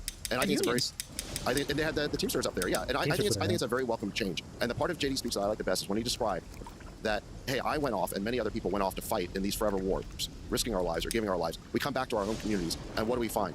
We find them hollowed out. The jobs have all been exported. The factories have shut down, and instead the town has been poisoned by fentanyl. That is a message that you have not heard in the Republican Party, except for Donald Trump and that new part of the party. And I think that Donald Trump choosing J.D. Vance was so important to cement this new vision of the Republican Party. It was a legacy pick because it means that this America First MAGA message is going to continue into the future, many years into the future. And let me just tell you, as I listened to that speech, I hearkened back to another speech at a Republican convention I heard 32 years ago. I'm sorry to say I'm old enough to actually remember these things. And I remember Pat Buchanan's speech in 1992. Bring back some after he had described the factory workers who lost their jobs, I just want to read you what he said, and I want you to think about what JD said. So what Buchanan said was, my friends, these people are our people. They don't read Adam Smith or Edmund Burke, but they come from the same schoolyards and the same playgrounds and towns as we come from. They share our beliefs and convictions, our hopes and dreams. They are the conservatives of the heart. They are our people, and we need to reconnect with them. We need to let them know we know how bad they're hurting. They don't expect miracles of us, but they need to know we care. And I think that for too long, Republican leaders ignored that advice. They didn't connect with everyday Americans. They were foolishly willing to cut programs like Social Security or Medicare, saying that we had to cut the deficit while at the same time funding forever wars. So they're totally not credible. And the party was basically led by warmongers like Dick Cheney or Mitch McConnell, or soulless bean counters like Mitt Romney and Paul Ryan. And I think Vance really broke with all of that. And I think he represents the future of the party. He trashed the Iraq war. He promised no more foreign interventions. He railed against policies that benefit multinational corporations at the expense of workers. And I think it's no wonder that the neocons lobbied so hard against his selection. Yeah, but I think, Freeberg, let's get you. I think those days are over. And I think that, just for me to say this end with this, that I think that Donald Trump and J.D. Vance represent a conservatism of the heart that we haven't seen before, and I think this is the future of the Republican Party. Freeberg, does J.D. Vance being selected tip your vote towards Trump? Vance. I think he's going to do well for Trump. That's it. I think if he, who were his other options? Nikki Haley. I mean, they were pressured for him to go after a lot of the neocons, right? Sachs and get the never Trumper contingent. Wasn't that like a lot of the pressure? Absolutely. I mean, I think there was Doug Burgum, who was that was your favorite, no, Freeberg? Not my favorite. I met him. Seemed like a really thoughtful guy. He's done an incredible job managing the state of North Dakota, but he's got some social policy issues that I think are going to rub people the wrong way. And I think, to Sachs's point, he's more in the camp of supporting Ukraine, which it seems like some part of the party are starting to come around and say no. So it seems like he wasn't a great fit ultimately. Yeah, by the way, I met Doug Burgum the other night, and he's a very nice man who I think Great could guy. play Yeah, a very very important nice role. Very nice guy who I think can play a major role in the Built party. an incredible business, sold it to Microsoft. Yeah, there's nobody who understands, I think, energy better and all the regulations that have gotten in the way of making America energy independent and tapping our vast energy reserves. So I found him very, very impressive on that. But at the end of the day, it's just not the kind of pick that JD is. I remain a moderate, undecided voter. I love J.D. Vance. I think it's an inspired choice. I know, Sachs, where you're voting. I'll take some guesses on you, Chamath. But Freeberg, where do you stand right now? I'm very happy that RFK Jr. was not selected as the VP to be on the ticket.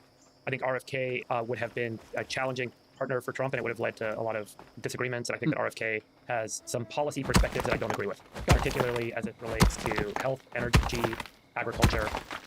And so there are some disagreements I have with respect to his view of the world. I will say JD seems like a pragmatist. He seems highly intelligent. He seems highly competent.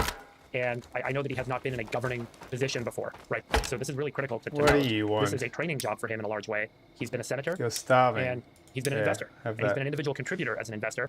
He's built his own firm, but it's not a scaled firm. So this is going to be a really interesting kind of process to watch unfold. But I think from a policy and strategy perspective, he can have a really positive impact on the direction of the things that we talked about earlier, which is accountability in government programs, having a clear set of objectives, making sure that we focus on those objectives and don't spend time and resources on things that are fluff and perhaps aren't really meeting the objectives. And I think that he'll have, the thing I do have concern about, I think that the nationalist agenda, the nationalism and the isolationism agenda is counter to global trade, which can be deeply inflationary. And that is one concern I do have, which is the ability for the US to export and import with other trade partners around the world. I think it's critical for us to continue to grow our economy and keep inflation down. So if we take policy action that limits our ability to import because we impose tariffs on other countries' goods and services, it can be inflationary, makes things more expensive for Americans, everyday Americans to buy. When everyday Americans go into Walmart and they buy products, a lot of those products are shipped from China. So if there's a tariff on those products and the price of those products now goes up by 30, 40%, that can be a real burden. That drives inflation. That's the point about the nationalism on manufacturing. So Freeberg, you're pretty convinced at this point that the reciprocal trade agreement would cause inflation, hyperinflation? No, I think that the idea, that the general statement, which I don't think is necessarily how this is being executed, I just want to make sure that we're all cognizant of the point that if you introduce tariffs on imports, it will drive prices up. Now, that may be the right thing to do from a policy perspective. As we heard from President Trump when we interviewed him, his belief is that this is an important security stake, that we use it to drive reciprocity and we use it to hold China in check. And so that may be a more important strategic priority over the increase in the price of certain goods. The problem that will arise, and this happened during the last Trump administration, if China then responds with tariffs on the export of U.S. agricultural products, so our biggest buyer of agricultural products today is China, and then China puts tariffs on our export, or they stop buying from the U.S. and they started buying from Brazil instead, the farmers are hurt. And when the farmers are hurt, the Trump administration had to spend money to support farmers, tens of billions of dollars. And they subsidized it. They paid farmers in a way. And so the federal government then has to step in to meet the gap that arises from what will end up becoming an escalating tariff problem or an escalating purchasing problem. So global trade allows the economy to grow, gives everyone a market, you can start to trade, but there's also these security issues. I do think it's important that we onshore a lot of manufacturing. I think it's important, but there's going to be a period of pain. There's going to be an investment needed, and it's not going to be simple and easy, and we may face quite a bit of inflation on the path to doing that. Here's an update here at the end of the show. Freeberg on scholarships, and people have been asking for you on something. So this week we are opening up scholarship applications. You can go to summit.allinpodcast.co, and we have a very, very, very limited number of scholarship tickets that we hold for the summit, like we did the last 2 years. The applications are open now.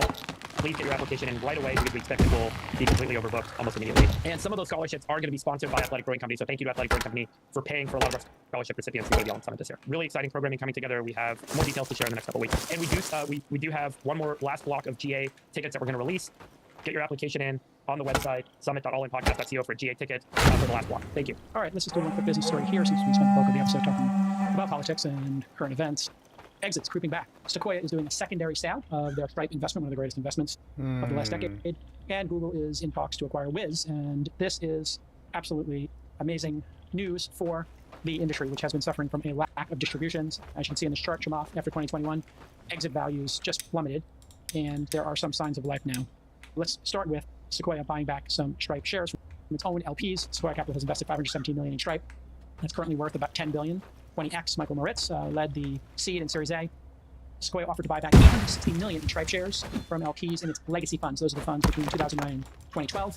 Sequoia is using capital from their newer funds, like its Evergreen Fund that was formed in 2021, the Heritage Fund, that's their wealth management team, to give the legacy fund some liquidity. It's not normal that a company stay private this long. It is the exception to the rule, but it has happened. It actually happened with Uber to a certain extent. So legacy fund LPs have the choice, Sachs, to hold, sell some, or sell all of their Stripe shares. Here's the quote from the note. Sequoia personnel and associated persons will not be offered the option to sell Stripe shares previously received as carried interest distributions from the legacy funds, and they are offering $27.50 a share, which is pretty generous, $70 billion valuation. As you may know, Stripe has hit as high as $100 billion in market cap in the private markets. So this will be from the seed, which was a $20 million post, 3,500x for those LPs, and for the Series A, it is a $100 million post, which is 700x for those people who don't know. I think it was Sam Altman who actually did that investment as a Sequoia Scout in the same fund that I did the Uber investment, so still the number 1 and 2 investments there. Your thoughts, Chamath, on this unique opportunity and device to sell early shares from the same type of fund? I have two thoughts. The first is that it's interesting to see that they mark the valuation up to $70 billion. So that's, I think, a good sign for Stripe. But the second thing is, I was a little kind of puzzled by this whole thing. It's a very complicated thing when you're buying old stakes into a new fund and tossing funds. It's sort of like actually one of those things that are supposed to be verboten. Yes. And when you're trying to build a good fund with great governance, this is actually at the top of the list of the things that you're never supposed to do, which is to provide liquidity to a group of LPs via another fund that you control. But I think this actually shows what may be going on behind the scenes. So I don't want to be conspiratorial or anything, but it would be a great way for the GPs to get liquid, to meet their capital calls here without having to pay capital gains tax. And that makes a lot of sense for the GPs themselves. And so I suspect that probably... Well, they did say that the GPs aren't going to get to liquidate anything. So they did put that note in there. So they've anticipated you can provide, but what that means is you can provide liquidity. You don't get to pull the money out. That's fine. But then now you can use it to fund capital calls. But I don't like it. I don't like these kinds of things where one fund is basically scratching the back of another fund. It always tends to be the case that this stuff on the surface looks a little smelly and can be a little unseemly. And this is why you're not supposed to do it. You're supposed to go and get some other random fund to buy these things. And I think it's generally a much cleaner thing to do.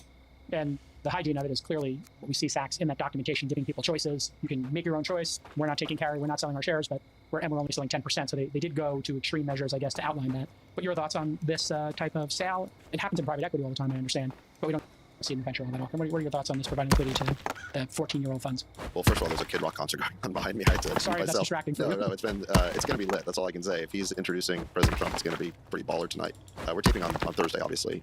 This episode will probably come out tomorrow. But in any event, with respect to the Sequoia thing, look, I think there's this overarching issue of the fact that VC funds are classically designed to be 10-year funds. The money is called over time, usually over the first few years. It's invested, and then you don't get liquidity. I mean, it's not like a mutual fund where you can take your money out. You get liquidity if and when the fund gets liquidity. And these funds are meant to be long-term illiquid vehicles. So like I said, 10 years. And typically you can get 2 one-year extensions to the funds. So then the question is, what do you do at year 12 if you still got positions in those funds? Well, I think a pretty good solution is what I think Sequoia is doing here and what I've heard other people do, which is if you have a security that's not public yet, but is semi-liquid because it's a very late-stage private company, then what you can do is spin those shares into an SPV or to some other vehicle.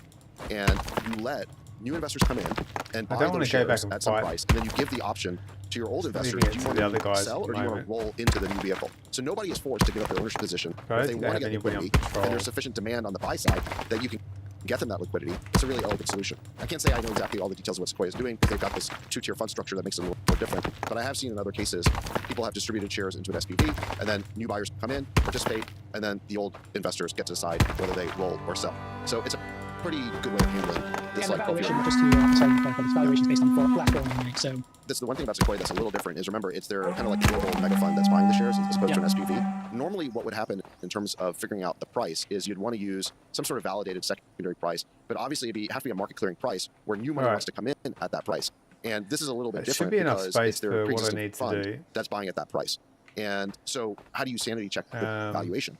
And I guess I would just want to make sure that that valuation is a secondary. Yeah, it's like the secondary. That's what it's trading at in secondary markets, and that's what the 499 is. So I guess that would be the hygiene there, but it's certainly unique, and I guess great for those LPs. That's a word for it. Well, I mean, we had a similar thing happen with Uber, where they did the secondary, and they had Masayoshi-san come in and do an IPO. Essentially, that's entirely different. Yeah, we had new money coming into your point. So here is the second story related to DPI and VCs getting cash out. Google is an advanced software acquire Wiz for $23 billion, according to the Wall Street Journal. It's an Israeli-American cybersecurity startup that was founded only in 2020.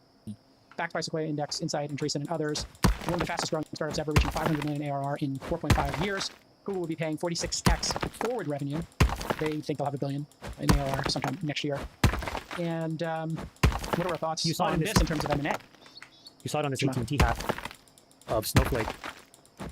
But cloud security is a really big deal. The more cloud services you have, the more difficult it is to lock these things down. And so whether it's Google or Amazon, or Azure, they each have a really big problem on their hands, which is that if all these customers are convinced to move these workloads into the cloud, but then you can't secure it and you get hacked, that ends the business. So Wiz is an incredible testament to, I guess, engineering prowess.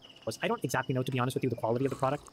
Obviously, I don't interact with those kind of products every day, but the fact that they're willing to pay such a premium means A, the product is good, but more importantly, B, in the absence of cloud security, these cloud vendors are going to be constrained in how fast they can grow. So what an incredible market.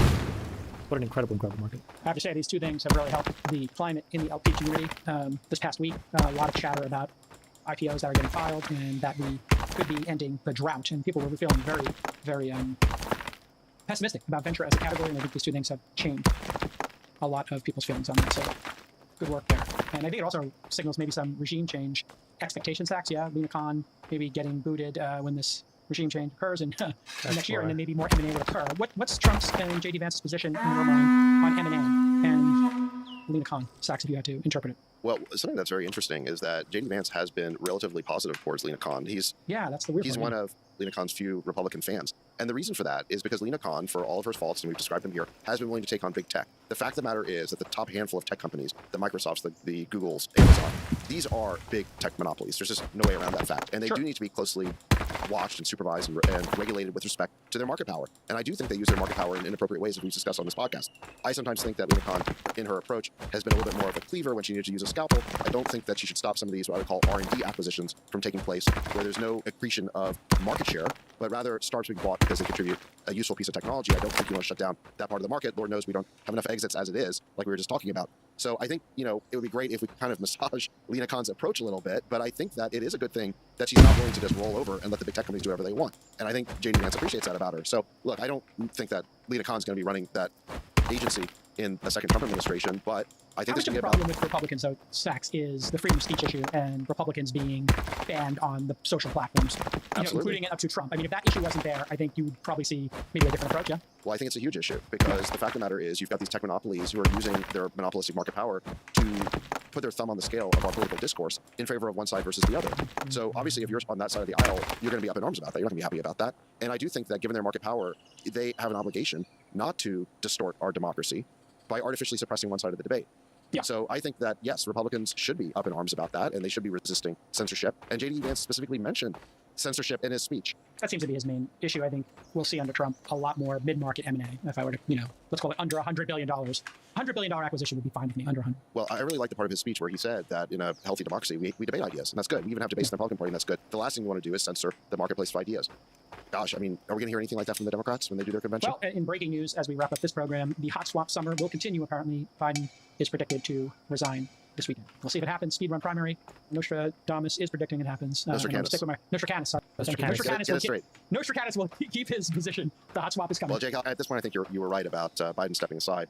I thought he was out of the woods. He did that press conference, that NATO press conference, where he did make that one mistake, that senior moment where he Trump was his actually, VP? yeah, Oops. that was the kind of thing where he got his name mixed up. But Yeah. otherwise, he sort of seemed to be finding his footing in terms of talking about policy, and the brush fire was sort of put out, right? But then, for some unknown reason, he goes on and does that Lester Holt interview. I don't know why they were still letting him do interviews. He should only be reading from a teleprompter.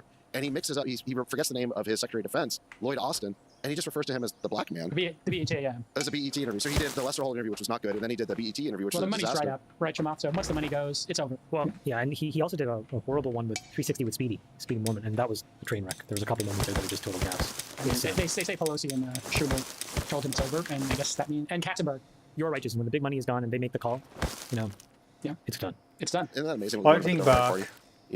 Like the coup de grace was basically Katzenberg going in there and saying, yeah, I can't raise any money for you. And then boom, he's out. I am shocked that any political party would be swayed in any way by political donations. Enjoy the RNC, Zach. I love you guys. I gotta go Well to done. dinner. Love you guys. Talk to you soon.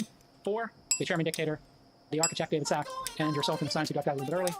I am the world's greatest moderator. We'll see you next time. Bye. Love you guys. Bye-bye. Let your winners ride. Rain Man David Sack. And instead, we open source it to the fans, and they've just gone crazy with it. Love you guys. Queen of Quinoa. Besties are back.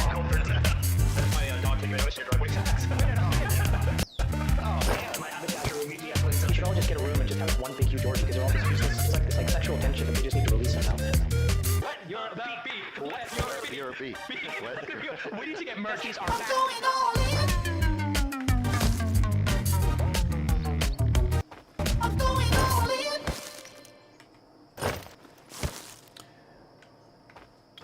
Is nearly done.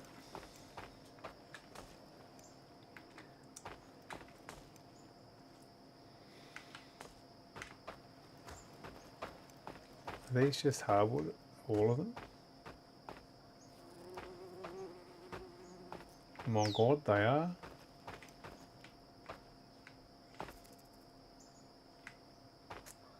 Well, that's useless.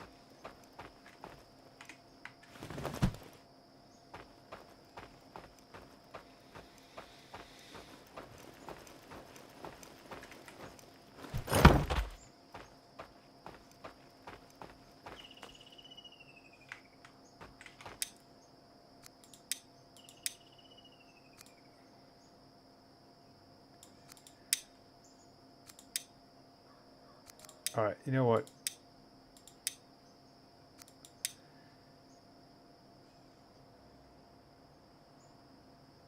So he's just hungry.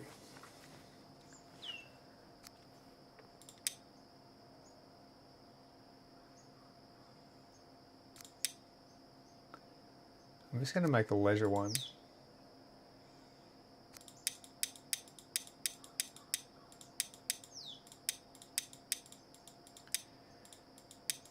Where they just go and eat.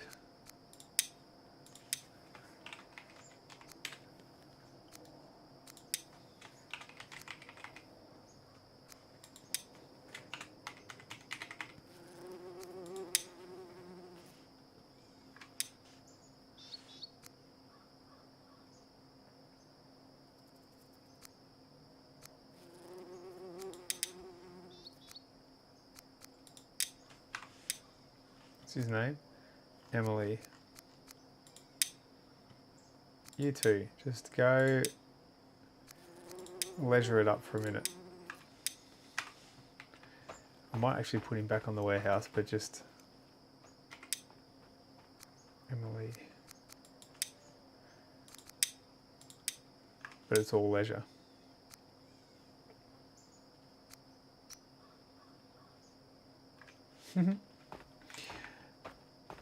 Alright, so they should hopefully just go and eat and be happy.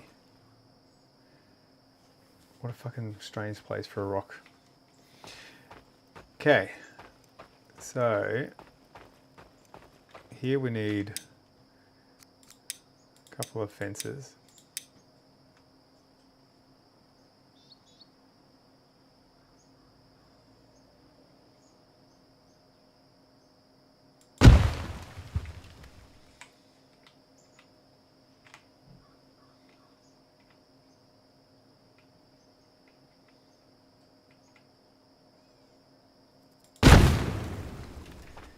And then I need this to continue out further.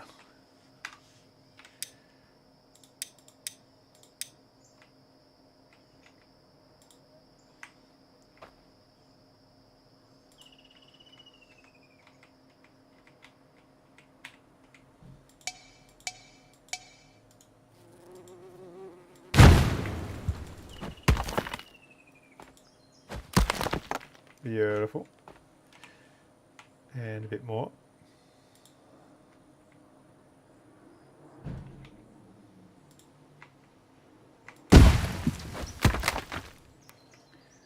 And a bit more.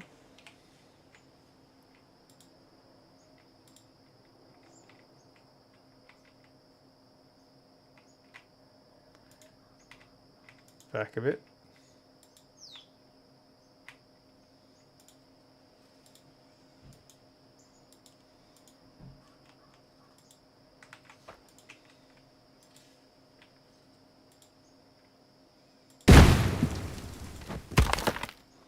Oh. I can't undo. God damn it. Why did I just try to undo? That's so weird.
Alright, so I need to get rid of these.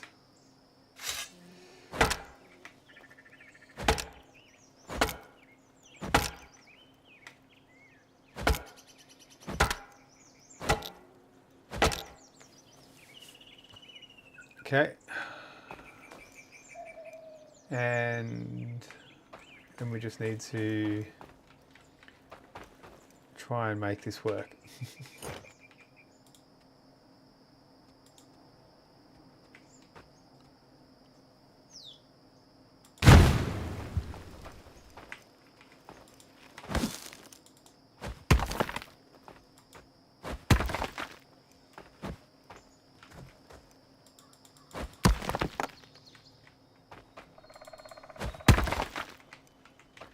Or it was good and not good at the same time.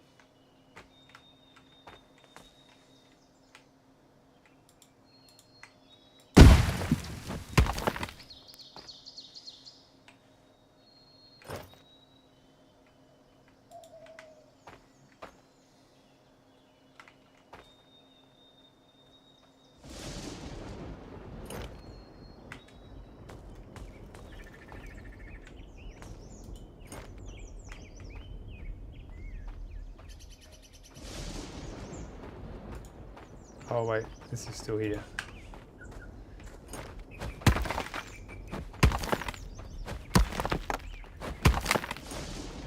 Alright, now let's try it.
Alright, that's okay, just checking some messages here. It's a good.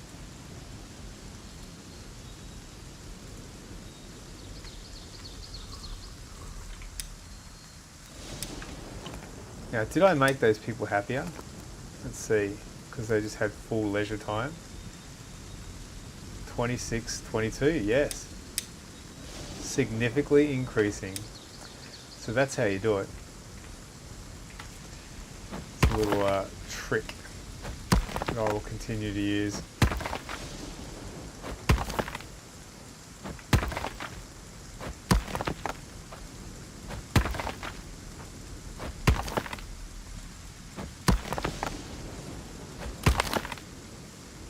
Alright, so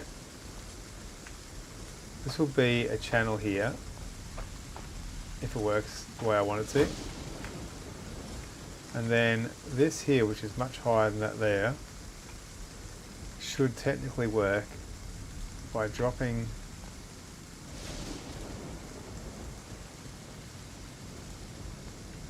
nearly.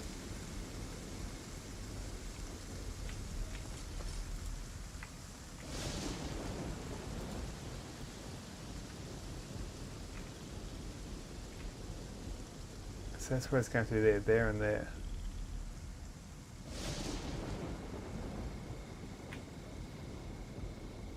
But there's better. Oh, I can't.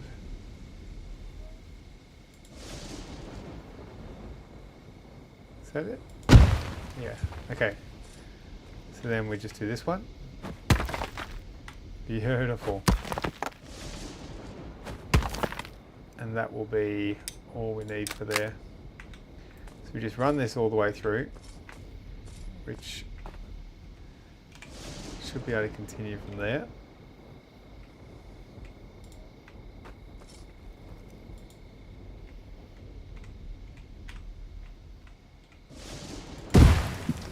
Here's what we'll take it.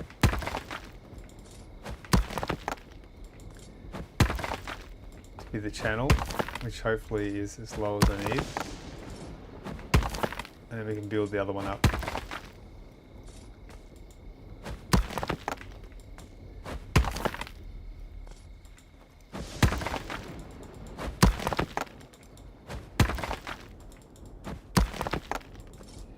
Technically I can get that deeper as well, so that'd be good.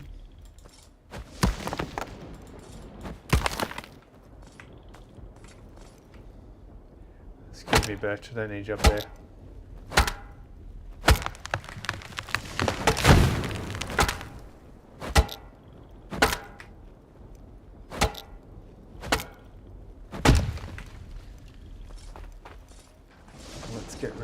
Let's put a few of these things on so they get made.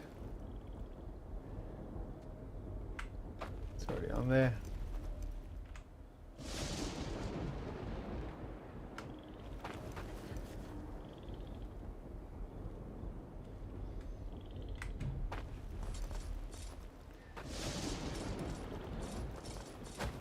I'm going to put 2 people in this cave so it just starts chugging away.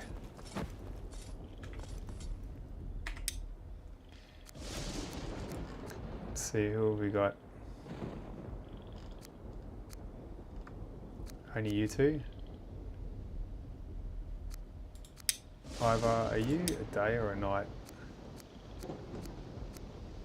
You're a night.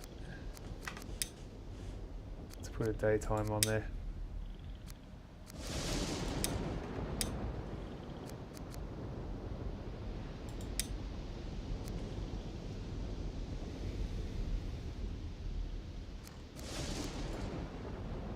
I mean, it'd be better to grab somebody with a real pickaxe to it. But I can't be bothered right now.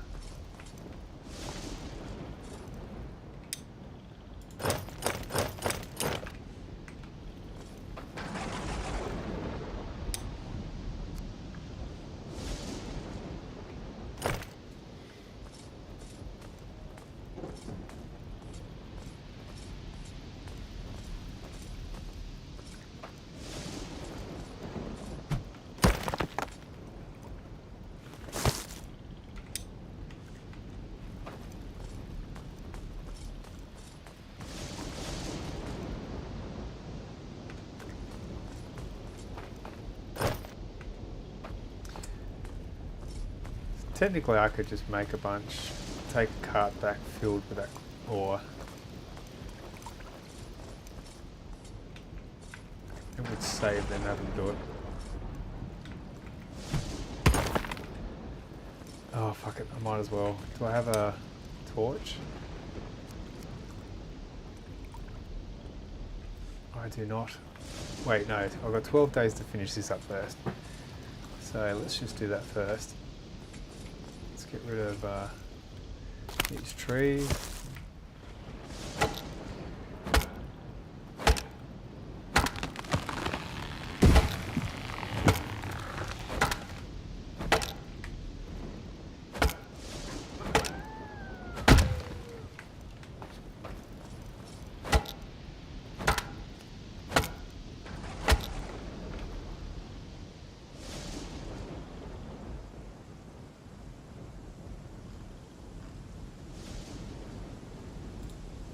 But we're not just uniting as Republicans. We're uniting today as Americans in the wake of the assassination attempt on the life of President Trump. Everyone hear me clearly and listen to me at home and make no mistake. The House is conducting an immediate and thorough investigation of these tragic events. And that work has already begun. The American people deserve to know the truth, and we will ensure accountability. I promise you that. I promise you that. Okay. This has always been an important principle to us. Hey, welcome back. Thanks so much for joining us. I wanted you to see Speaker Johnson's comments. I know he gave the same comments on a couple of different talk shows at the RNC with interviews. But I want you to know that there are ongoing investigations into the assassination attempt on Donald Trump. Earlier today, we dropped a video that had all new facts regarding how there was no one on the roof, at least the official, unofficial statements as to why there was no one on the roof, some explanations as to where the law enforcement counter sniper team was. Please watch that video. It's fairly long, but I think it'll be really helpful to you. But I wanted to take you, we were going to check in with Candace Owens, because Candace Owens obviously has a very different take than anybody on the mainstream media, and frankly, most of the people, even in a lot of the offline, or the YouTube, the alternate media. I've tried to provide facts. I have not too much inserted my opinion as to what I think happened, what I really think happened. But I want you to hear Candace Owens, and I'd love to hear your take, Candace, on me. Where are you on the spectrum of it was an inside job, this was allowed, or this was just catastrophic failure after catastrophic failure. I know where I lean. We'll get to that at the end. But let's check in with Candace. We're going to pick it up right when she's watching the video of the eyewitness who saw the man on the roof. So we have a party here all day. You can see behind us the Brinkle Farming greenhouse here. And we outside, and hey, when we hear Trump up there, we're going to walk up through the field, stand by the trees up there in the shade, and watch you guys listen to the rally, right? We couldn't see him, but we could hear him. So we walked up, and probably 5 to 7 minutes of trying to speak about estimating here, I have no idea, but we noticed the guy crawling, bear crawling out the roof of the building beside us, 50 feet away from us. So we're standing there, we're pointing at the guy crawling up the roof, and he had a gun, right? He had a rifle, it's clear to see him with a rifle, absolutely. We're pointing at him, the police are down there running around on the ground, we're like, hey man, there's a guy in the roof with a rifle. And the police were like, oh, what? Like they didn't know what was going on. We're like, hey, right here on the roof, we can see him from right here. We see him. He's crawling. And next thing you know, I'm thinking to myself, I'm like, why is Trump still speaking? Why is they not pulling him up stage? I'm standing there pointing at him for, 2 or 3 minutes. Secret Service is looking at us from the top of the barn. I'm pointing at that roof, just standing there like this. And next thing you know, 5 shots rang out. Your son, the shots came from that guy on the roof. 100%. And he was up there for a couple of minutes. He was up there for a couple of minutes. Absolutely. At least 3 or 4 minutes. And you were telling the police. We were telling the police. We were pointing at him from the Secret Service. They were looking at us from the top of the barn. They were looking at us the whole time. They were thinking about it. Could they binoculars? Gotta be kidding me. You have got to be kidding me. Let me say something right now. Take this to the bank, okay? That person was allowed to scale that roof, okay? I am not some individual who's trying to assess the situation and never been around the president case. While Trump was in office, okay, I was around him a lot. And let me tell you something. The Secret Service, there's no person that can get around the perimeter of the Secret Service where Donald Trump is without them being aware of it. I am not kidding when I say that my husband once almost got shot by the Secret Service because he came down a staircase. I was speaking at the NRA, and he snaked in and came down, and they didn't know who he was. And they were like, freeze, like, we will shoot you right now. So you're telling me that guy walked up and was trying to get the event, and the Secret Service saw him, and he's pointing, and he's saying, this guy's got a gun, and they're pretending they don't know what's going on? I mean, am I crazy? Do you guys actually believe this was a failure in intelligence? All of these Secret Service agents crawling around, and you don't think this was the guy that said that is common sense, okay? This eyewitness, if this is actually an inside job, this eyewitness is the mallet that shatters their glass facade, because the eyewitness even asked a question that is very, very salient, and that is, after he alerted, his group alerted, because I don't think he alerted Secret Service, he alerted local law enforcement that were basically contracted to CS Service. They were seconded to the Secret Service because Secret Service didn't have enough agents, as we know from the video we did this morning, because a bunch of them were over at Jill Biden's dinner. So he's probably talking to local law enforcement. But either way, whether it's Secret Service or local law enforcement, he's pointing out the guy on the roof, and he asked the question, why is Donald Trump still speaking? Kim Cheadle and the government apparatchiks can do a lot of things to explain away why the law enforcement counter sniper team wasn't on the roof of that building, but was on the second floor inside. They can talk about the fact that it was a law enforcement failure. They can explain away why they didn't barricade the building if they were going to set up inside. They can probably even explain away why Secret Service supervisors didn't notice that the counter sniper team from law enforcement was not on the roof, but inside the building, and why they didn't do anything about it. They can even possibly explain away, they didn't have enough resources to put a sniper team in the water tower. They can possibly even explain away that somehow, the guy got through, other guards and was able to scale the roof.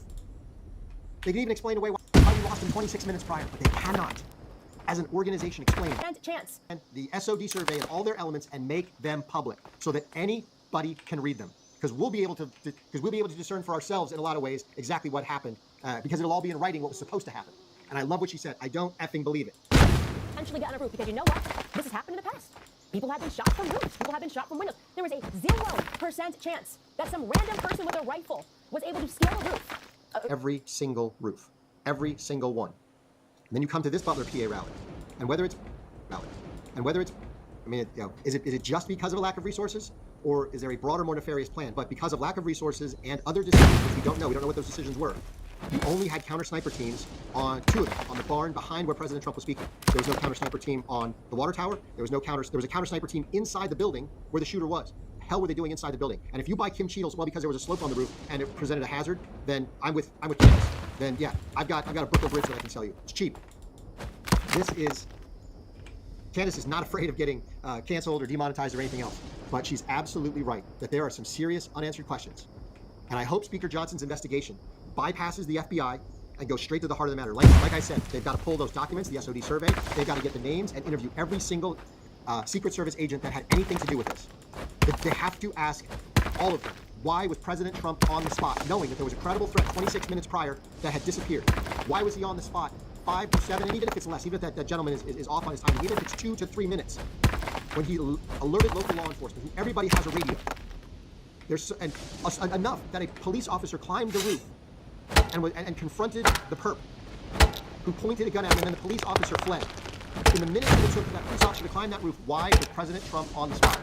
This smacks of the Secret Service in conjunction with what other government agencies are allowing this to happen.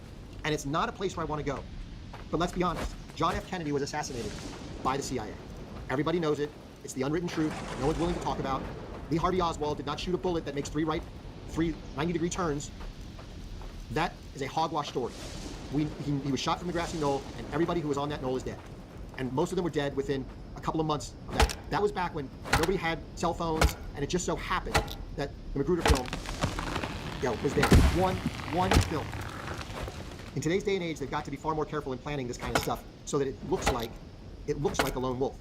Realize they can't go use a professional shooter, because when you start delving into people's backgrounds, if it's too much of a ghost, it raises a red flag. And if they've got other experience, it raises a red flag. Now, she's got an entire series on MK Ultra and how they wind these people up. There's a book called Chaos, which is the entire story in the 60s of the CIA and how they got into this. I've just started that book. I think everybody should probably read it. It is quite a fascinating read. But I want to know what you think, Courageous Army. Where are you on the spectrum of inside job or catastrophic failure after catastrophic failure after catastrophic failure after catastrophic failure after catastrophic failure? And if it's the former, if it's the latter, if it's catastrophic failure, we need to have deposed in front of the American people every single person who made decisions to allow those catastrophic failures to happen. Who was the Secret Service supervisor who looked at that roof and said, where's the counter sniper team? Who's the one who said, put them inside? If it's Kim Cheadle, she needs to get fired immediately. And at a minimum, this is criminal negligence that led to the death of Cody Compertor and the serious injury of 2 other people and the injury of former President Trump. It is criminal negligence at its best. At worst, I don't want to go to where worst is, because that's a very dark place. Because if that's the case, then President Trump needs a whole new level of private security. Because if that's the case, then you've got to be worried about somebody Stinger missiling his plane. You've got to be worried about every single event that you do. And he needs an entire cadre of private security that are vetted and 100% loyal. This is a very scary place to go. I hope it's not this, but I'm with Candace. I'm not buying it. What do you think, Courageous Army? We'd love to have you. Let me know in the comments. Reach out to me. Man, thank you so much for joining me. If you've watched this far, please smash that like button. Subscribe if you haven't already. Turn on those notifications. Share this with everybody that you know. Remember, we've got a republic to save, which means we've got to keep Donald Trump and now J.D. Vance and even Speaker Johnson alive. We've got to keep Robert Kennedy alive.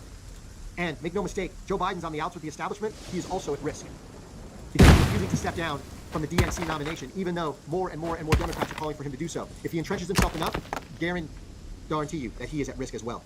And so this investigation needs to happen, and the Secret Service elements rooted out, pulled up by the roots, or we could have another tragedy on our hand, and we could still wake up in a different country.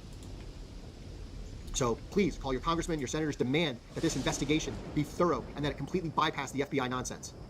Do not let them shove this under the rug like they did John F. Kennedy, like they did Robert Kennedy. Wow, it shakes you to the core when you ask. Hey, if you'd like to support the channel more deeply so we can continue to bring this kind of content and even do more of it and get deeper, please become a member with us on YouTube or Locals. And if you'd like to become part of our core team, turn on those notifications, and every time we drop a video, watch it, like it, comment, and share it with everybody that you know. Remember, God is good. And he proved it on that day, July the 13th, because Donald Trump turned his head just enough to miss 3 bullets. That's in the video that we dropped this morning. Please let me know if there's anything that we can do. If you have any questions, you can reach out to the show email. God is good and he is sovereign. It'll all be good in the end. Until I catch you next.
That might be enough.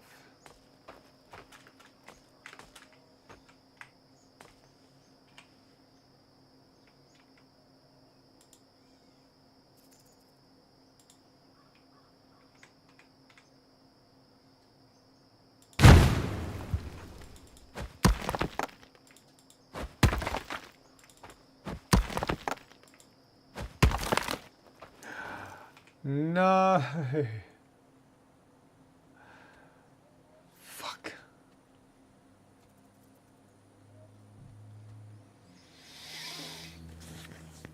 Annoying.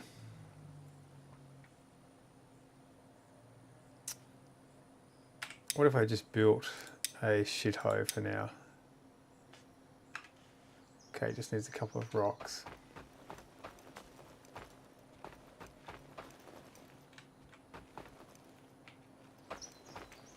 Some sticks.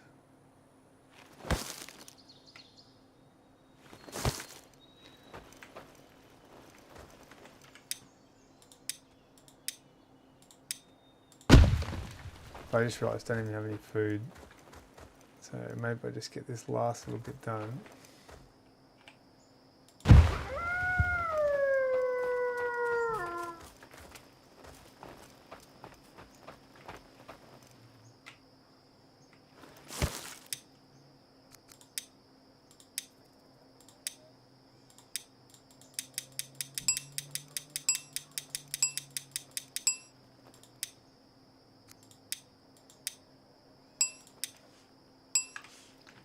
Okay. 12 days till it goes, so I've got a little bit of time. Alright, let's put that across there as well. Oops.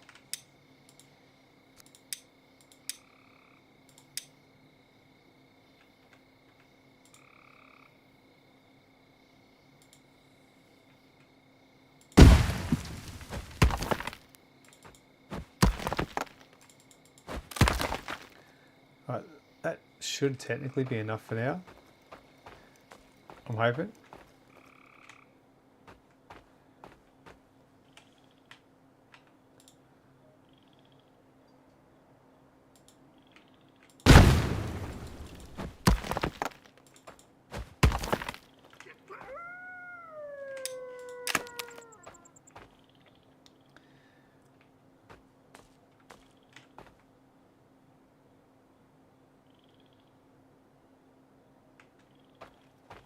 All right.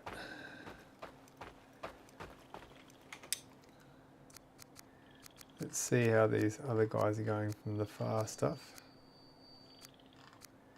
24 and 27.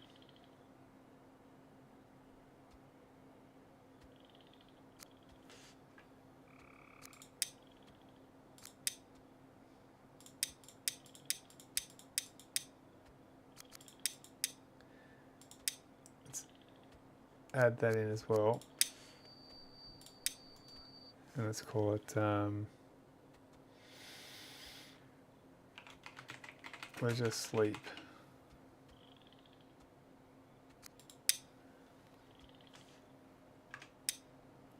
Same with this guy.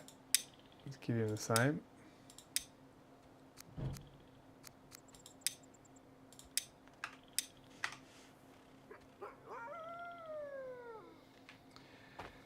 And can we bring any of this across?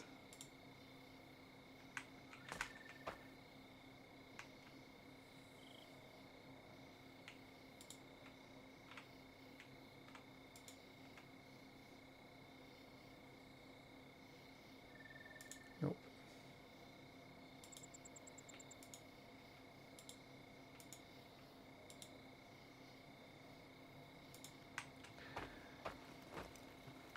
So I'm going to actually have to bring this one over.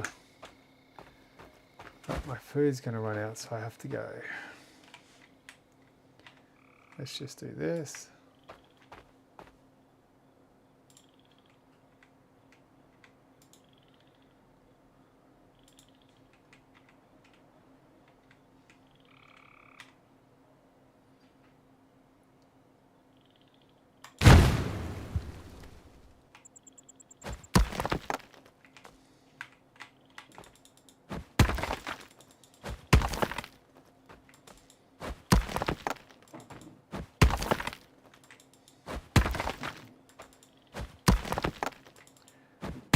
This kind of finishes it off anyway. Just got the gates to build.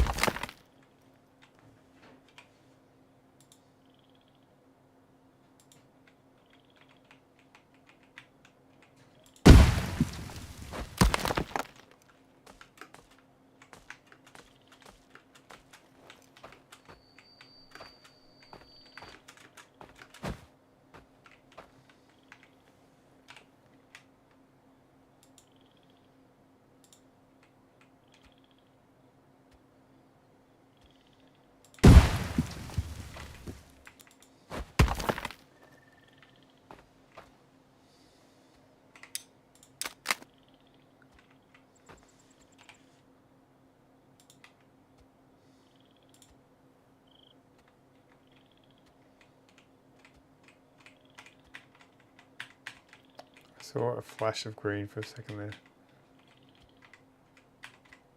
So I'll take that one.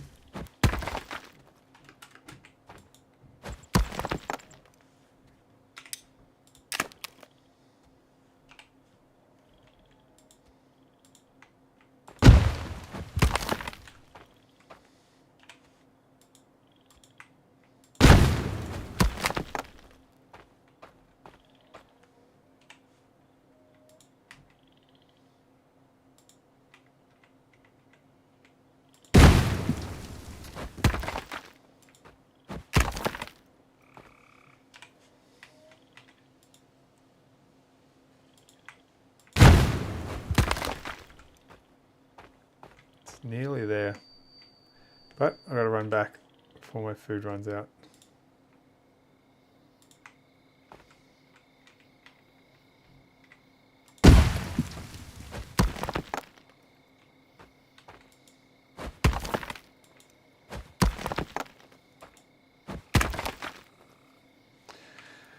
Let's go.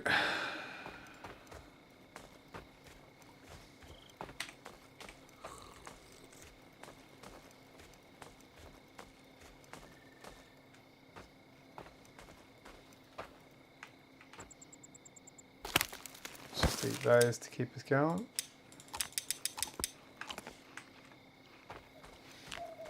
Oh wait. Let me just grab some more ore. How much space have I got?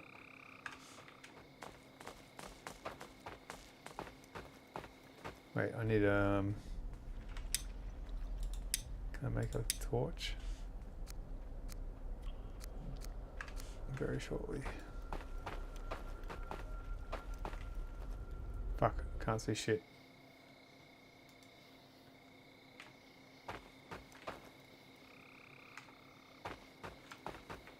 No, wrong way. I don't even have a fucking pickaxe on me. Okay. I am definitely going out if I can just work out how to get out.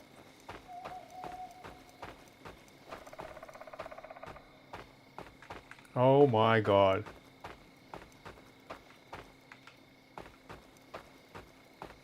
Oh my god. Okay.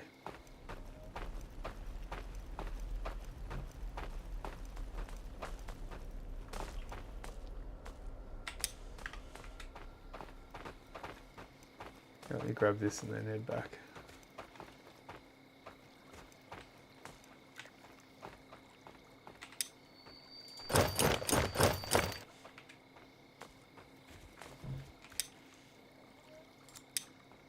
I don't have anything to give you. about when I get back, I'm going to assign you to a different place to sleep in the main area until I get the food going up here.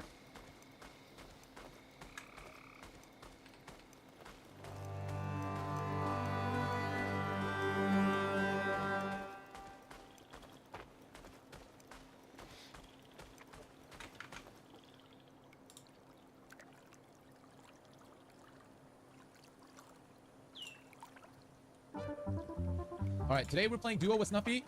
Not a lot of time to talk because we are 40 minutes late to wipe, boys. Every minute counts. Maybe I can make a Yoko right away.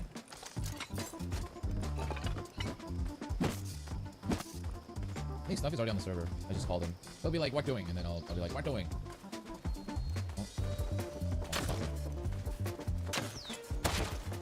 Oh. That's why we're making a Yoko, baby. Hello. Hi, man. Hey, man. I just made a play. Oh, I was on a high speed up chase. I had to lose a cops, so I couldn't answer the call. Oh, I see, okay. I already have a base in a crazy spot. Where? Thank you. Wait, what? Oh, you did back Gonna me. Oh, oh, okay, I'm gonna go up there. I have a bunch of stuff on me, actually. Is that you? Yeah. There's an airdrop going down. No, I didn't make a full lock, though. You need to look airdrops, like 140. No, you need to open it for me.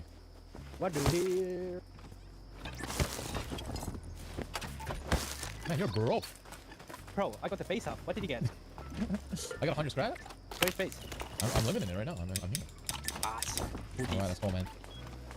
Oh, I see one guy going for it right now. Oh, it's gonna beat us. Oh, yeah, he did. It's okay. Maybe we can tell. Naked though. Well, I didn't want these berries before, but right now they're a godsend. Revo guy. Oh, this is perfect. Yeah, the one on the right is not with them. You can talk about him. Yeah. Oh, you killed him. He's on top. Let's on top. Just get the gun first. This guy's. Not get 150. Try to back off. Back off. Did he have I an didn't have airdrop? an airdrop. No. What? Okay, we gotta kill this guy on the right then. He's running away. You are nearly dead. Maybe I kill you. Can you lose there? Hit him again? Yeah. Nice. You can lose. Stay back a little bit. Yeah. On left. On the Hit. on the right. Yeah. Let him get I that. wanna get out. He's out. Nice. Good shit. I don't have it, but... I want to go to Coles. Let's go back with this. Yeah. That's huge. Got back a bows. Okay. Now we just make tier 1 and then make ammo. Yes, sir. Oh. Let's go. Alright, we gotta make a box. I got a little bit of wood. Is this enough? No, we need a little bit more. And you know what? Despite being a little bit late, pretty good start. 22 minutes in. Yes, sir. Oh, this spot is crazy, actually. Wait, it's not you're building, though, right? You're building them? Me? I'll farm, you build. Okay, I built. Okay, let's go to launch real quick. What do you want? I see a guy, actually. Coal storage that is launch? full. Let's go. Okay. There's a cave here. That's crazy. Honestly. Look how close it is. All you have to do is move it. Oh, yeah. Yeah. Oh, you gotta I got close. stamina. I think I think he's loaded. Oh, baby. Oh, baby. I knew it. Huh? Is that him? Yes. What do you say? Oh, it's X. I know you. I'm gonna get you. He's gonna catch you. I was gonna get you. I don't know. He knows you, bro. We should go recycle now. Okay, metal. Anyway. There's a hikey with a backpack in front of me. Where? North? Yeah. 10, 20. He's dead. What? I think I'm like half HP. Is he up there? Oh, come look at that. Oh, baby, dude. I think we need to reset. I think we need to go back once. Let's go back once. Cash money. Take a TP. Take a TP. I think we go back once. Let's go back one and then I'll go TV. Okay. Oh, baby, this is free loot. I'll put all my shit inside and then you take recyclables. Okay. Let's go. You got the recycle shit? Yeah. You mind with Revo? Okay. 60. Got that sorted. They're going to base though, I think. Oh, they look right underneath us. Get all these mushies. We need to get the knife on door. It's a broky. So there's some stuff in here. Good people. Rust! Wait, what? Rust just bust. Wait, what? What now? How much Wait, scrap what you got? don't I have? 100 only? I got 240. Okay. Wait, people. Wait, where? I take steps in front of me. Oh, they're down. What? In cave? Yeah. Dude, we're gonna have cave neighbors. But who live here though? What? On this server though? Can you hold outside for a second? I'm gonna put the metal down. Yep. And we have power plant right there. Okay, that's actually loaded. Nice. Nice too! Wait, we have there too. You need Wait, a what? draw You got knife. your You've got them right What? here. Okay, we can make P2 and Python, by the way. Okay, Python and P2. Oh my god. Make a GP. Making another furnace. I want to have electric furnaces like ASAP, actually. Just need more metal. Yeah. Whoa! Oh, man behind you. Hey, yo! 5 men. Oh, look at that. Oh, what? 5 beautiful men over there. I can take 5 men. Allow to take 5 man. Ooh. Oh, and he has a big juicy SAR as well, dude. No way. Big juice from a gooser. Big juicer. You go take 5 man or what? We take 5 men. Take Definitely go take 5 men. this. Close. One guy's on top as well. Oh, on your Yeah. back. What? I'm dead. Oh, there's so many. There's so many. Everyone's gonna be fucking deep on this server. We can't play like, we gotta play perfect. Yes. You hear me? We gotta be I hear one. you. Butt to butt, ass cheek to ass cheek. Not only that, we have to share the same brain cell. Embrace the rat. Anyway. Alright, I need to make all of these. You gotta I'm gonna see go what down I mean. and get some reeds. Oh, in front. Look how many there are. Oh, I hit all at once. Money. So Look back. many. Take the reach. Okay. Take the reach. I can't. Oh, he's on top of the rock. I saw 3. Hey, he's still here. Twice, 3 times, dead. One more. Yeah. Behind the rock, 2. One dead. One more. Around once. For bullet. Towards you. No, he's not. Wait, Come don't off. got it loading. There's another cart. I think I saw. Wait, you have 5? This guy brought pistol ammo. Wait, Slave. more southeast. 055. Okay, take ammo. Slade. I saw one. That's a double dead. One on the right. That's him. I hit him. No way. I can see. He's dead. No, he's not. Look at. And I'm 30 HP. Okay, I'm actually fucking cheating, bro. Wait, by the hut. Metal hut. How many shot? I think we fall back. Okay, I think we might have to, even though I killed one. I'm Oh 45 my. HP. No, there's so many. Just run. Yeah, There's I'm so many running. coming. What the freak? Oh! I'm gonna be dead, 100%. I'm holding my balls. We can take on Hitman, man. We can take them off, bro. Okay, that's a lot of people. This server's gonna be crazy. What the fuck? Really crazy. That was ridiculous. Hi, man. How much is in that That one? was actually ridiculous. Suppose I could just take this. Holy moly, dude. I'll make a bullet for the SAR. I'm using SAR. Yeah, do it. But it's so shit. Oh, I'm dead. Oh my Oh, god, man. it's so slow. One's running up the hill. Towards you. See? It's better than not taking it. Nice. One more. And once. One more guy coming. What? Wait, let me go first. Dead. Alright, I'm gonna go to Coles. I need to go now. Mary Bell. I'm not gonna lie, this guy knew that he was running. Okay. I'm sorry. Flip. Alright, well, here's 2 walls at the airlock. Yeah, we need to go and get some comps. We need some kits. Low-key, I think. Invasion in 11 days. When people are not Think fighting. so? Yeah. It's okay. There's a guy by Mammoth. Okay. Watch out. They're looking at us. This guy's a SAR. Does he have a SAR? There's 3, there's 4. They know about you. Yeah, they do know. They're keen. They're keen game. I'm gonna once I cage out Why is pushing inside bow? inside? Yeah. Come on. One guy. That's it. Why do I have meat on me? Go Any drop white? the Drop it first. down. Watch out. They might be coming up from my. On me. They're not together. I finished one hit again. Oh, one guy's on me. One's in my building. I headshot him. I headshot him. He's really low. That's building. He's just on the long Another road. one. Double Nice. If you can maybe run like southwest. Alright, it's time. Wait, no, I I'm need out more already. food. I'm going. Good point.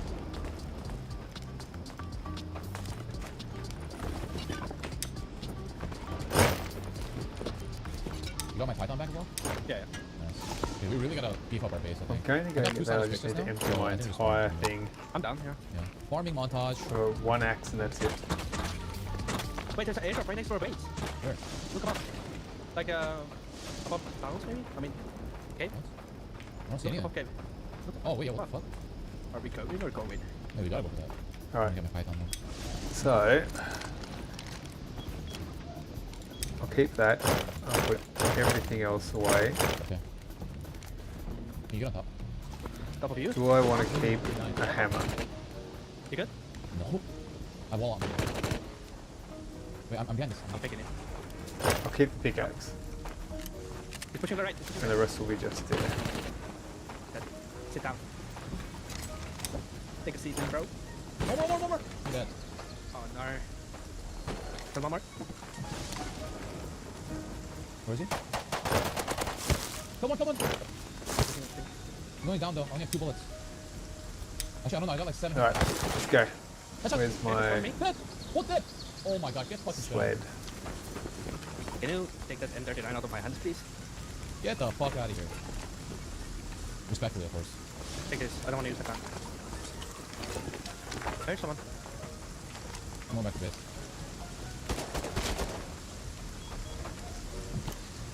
Alright, let's see if Oh, any of that's these snap, reeds man. have regrown. It's been ages since I went down here. God damn, boys. What point? They have. Taking it. We got Well, post that's good to know. Good. That's MP. Oh, shit. Did we get this guy? He's run away. He's right next to this. Shoot. Really good. Oh, yo!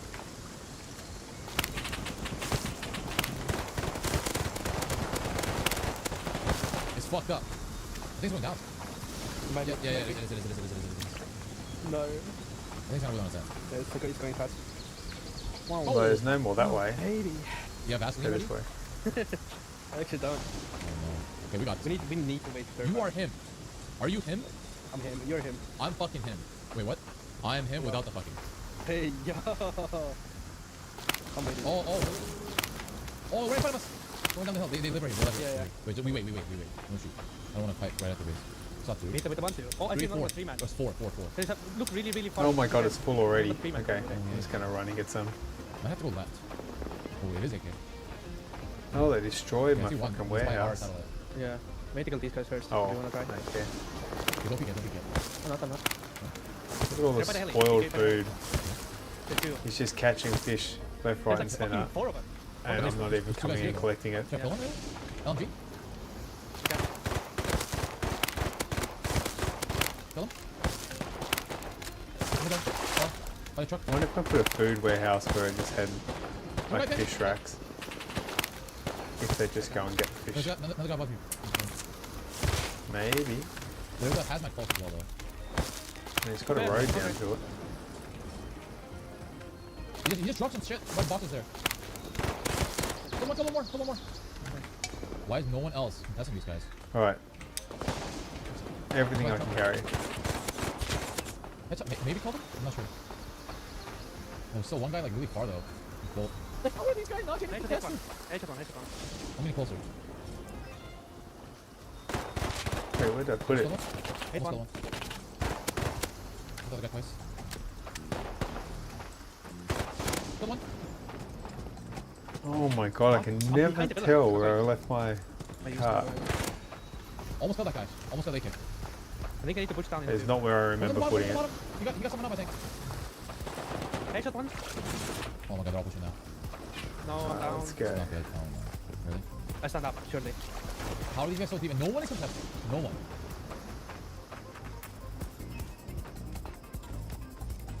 It's Monkey. WTF are you watching? Wait, how do you know I'm watching something? They're fucking up these P2 groups. Can you hear it? There's so many! Oh my god! What the Oh fuck? my god, these Where guys did I keep come from? Did you see me? closing doors on me. I'm pretty sure they left now. Got so many, I just can't do anything. It's Monkey. Cause I can hear it. LOL, I've told you this before. Wait, you can hear the YouTube over the This internet? guy's P2, but I don't know where his P2 went. I got his P2. Wait. There's a bolt over here. Oh, it's stuck? Did you even see that? Oh shit, yeah. No shot, we need that. It's We need that Monkey. now.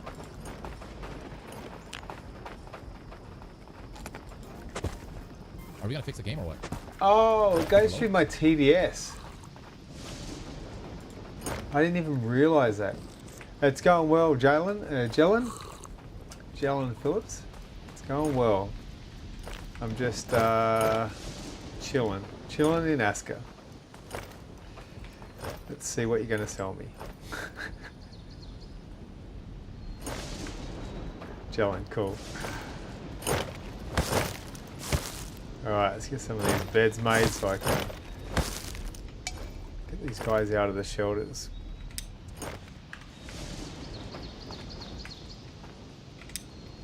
Thank ya. It's a monkey. I'm working LOL.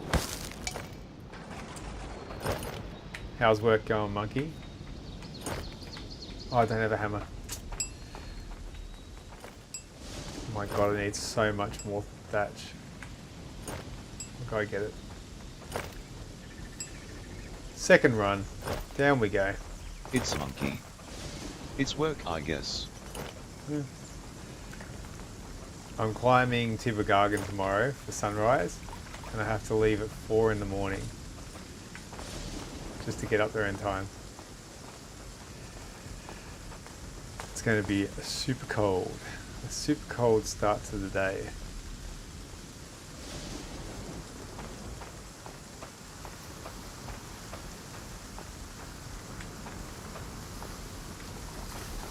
I did. Did you not hear me? It's a monkey. Give me the cold. Take the heat. How hot is it there?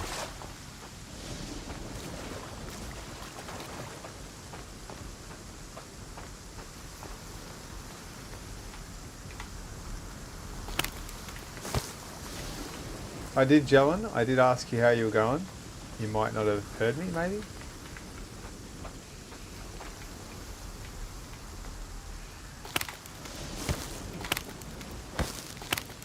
Oh, getting these beds done is so annoying. I think thatch is probably one of the things that I would start to make instead of actually like start to farm.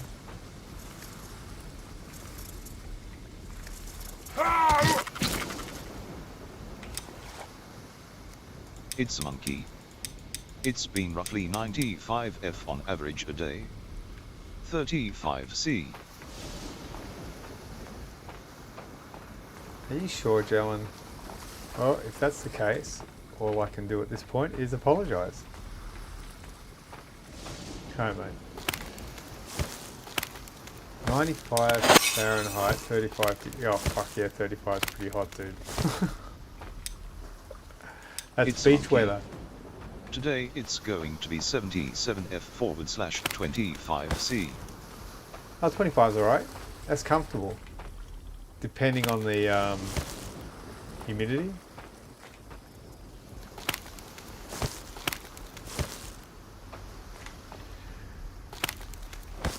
So I think I've got the market going the way it's meant to happen. It's a monkey. It's always humid here.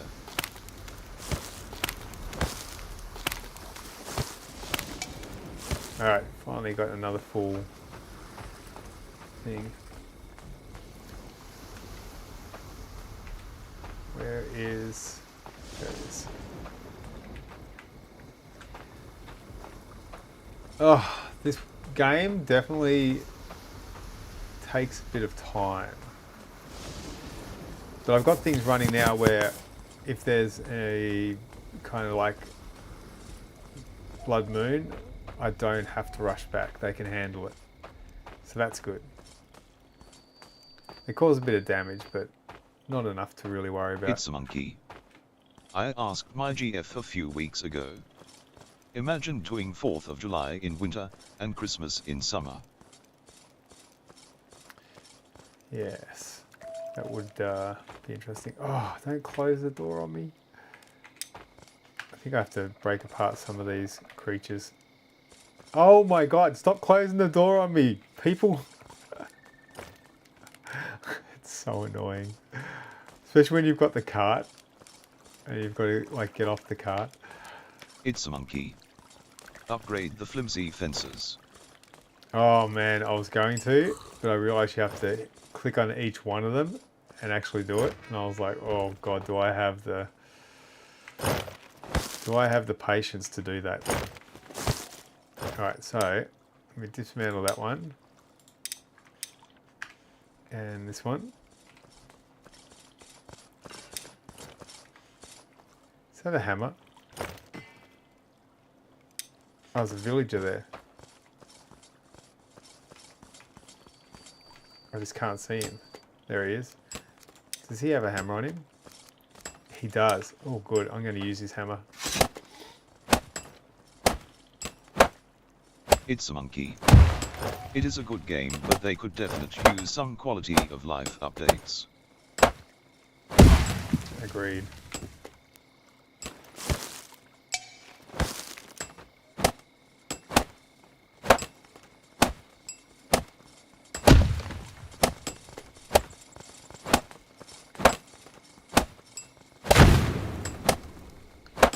One is that if someone's looking for something, they can actually go and get it off the shelf, because those wood guys, if they need like the saw or the axe, they have no idea how to get it, and it's fucking annoying.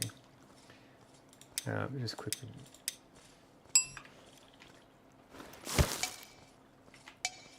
It's a monkey. I'm stuck on once human now though. Oh, you started playing it? It's a monkey. Just beat the second boss last night. And is that one where I can just join your game and continue from where you're up to?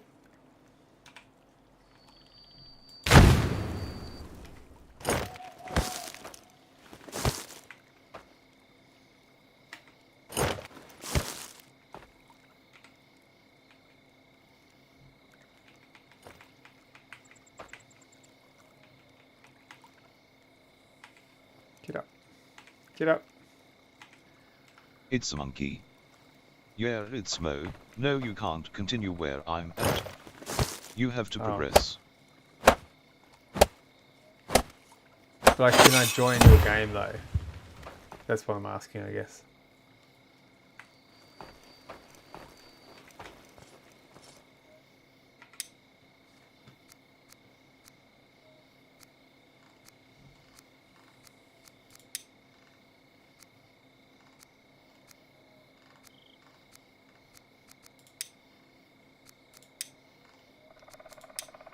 Getting rid of all these shelter people.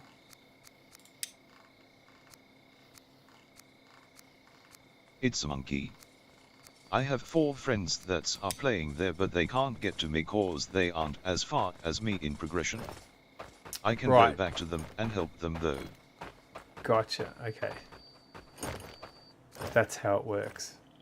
There must be It's a little monkey. bit of overlap, right? Yeah, the game has its own online servers. There is no offline mode.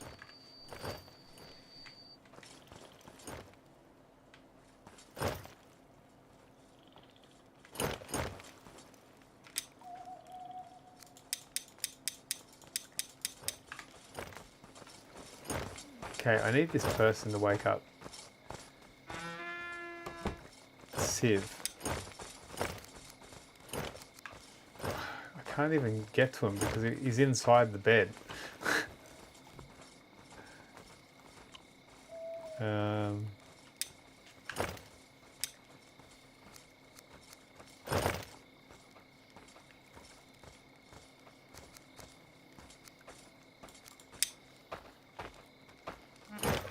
Happiness decrease, why? Oh, hang on, let me just see.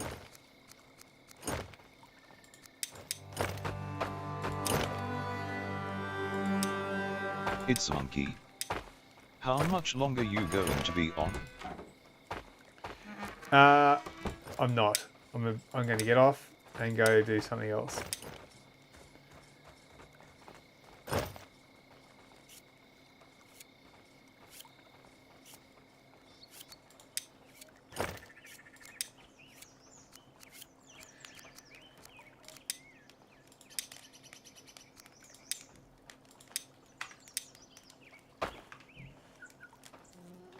Oh, good, you got up.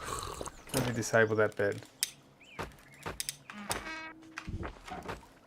It's a monkey. Cause I'm here so you leave. Got it. I've literally been on for most of the day. Just saying.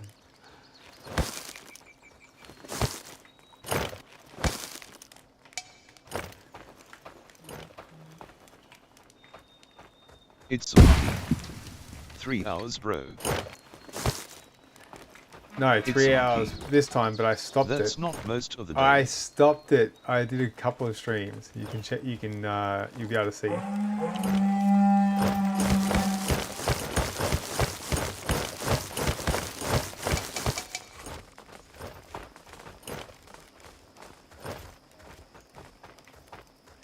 It's a monkey. Well, that doesn't count then. But yes, it does. Because I have to take somebody. It's a monkey. Somewhere. Has to be all one stream. No, it does not. I am done with my 48-hour streams and shit like that. That shit ain't happening ever again. It's a monkey. Yup. It's a monkey. Confirmed. What do you want, mate? See, draw knives. Yet if I go over there, he'll have draw knives. It's so annoying. It's so frustratingly annoying. It's a monkey. Okay, man. Look there, draw Later. knife. Ah.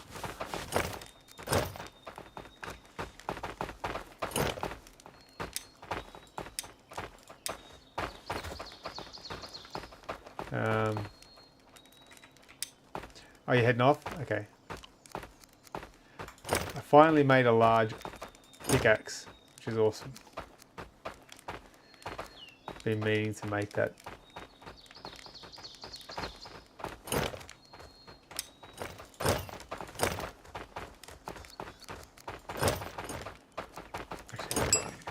Alright, I am going to go do other things. Let me just put myself away.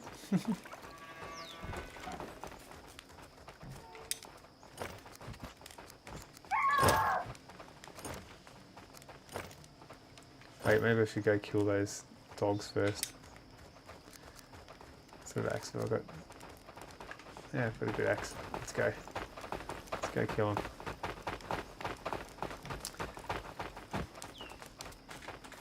Yeah. Wait.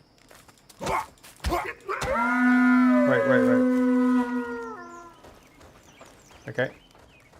I didn't have my axe, but that's okay. I survived.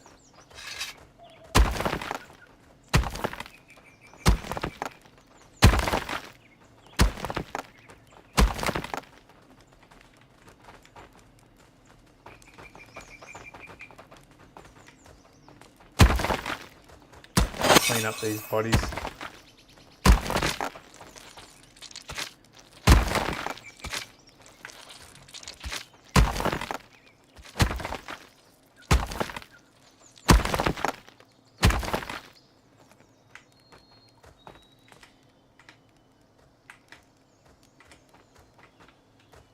Oh, I need a knife for that one.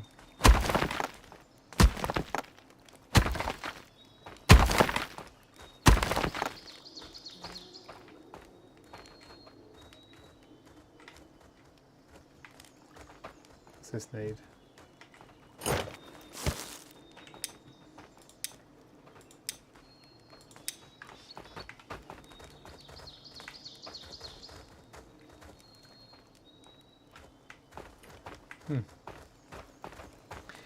All right. Let me get out of here.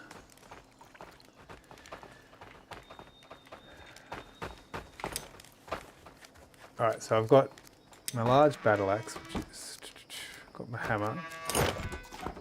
I don't need the draw axe. Take the iron axe. Take the skinning knife. What do you need? You're the one that needs a draw knife. There you go. is so ridiculous. All right, save. And get out of here. I don't know why the TDS...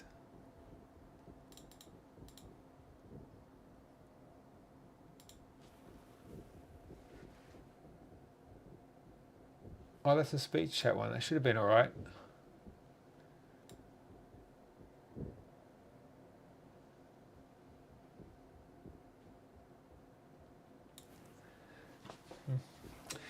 I don't know. All right. Thanks for hanging out.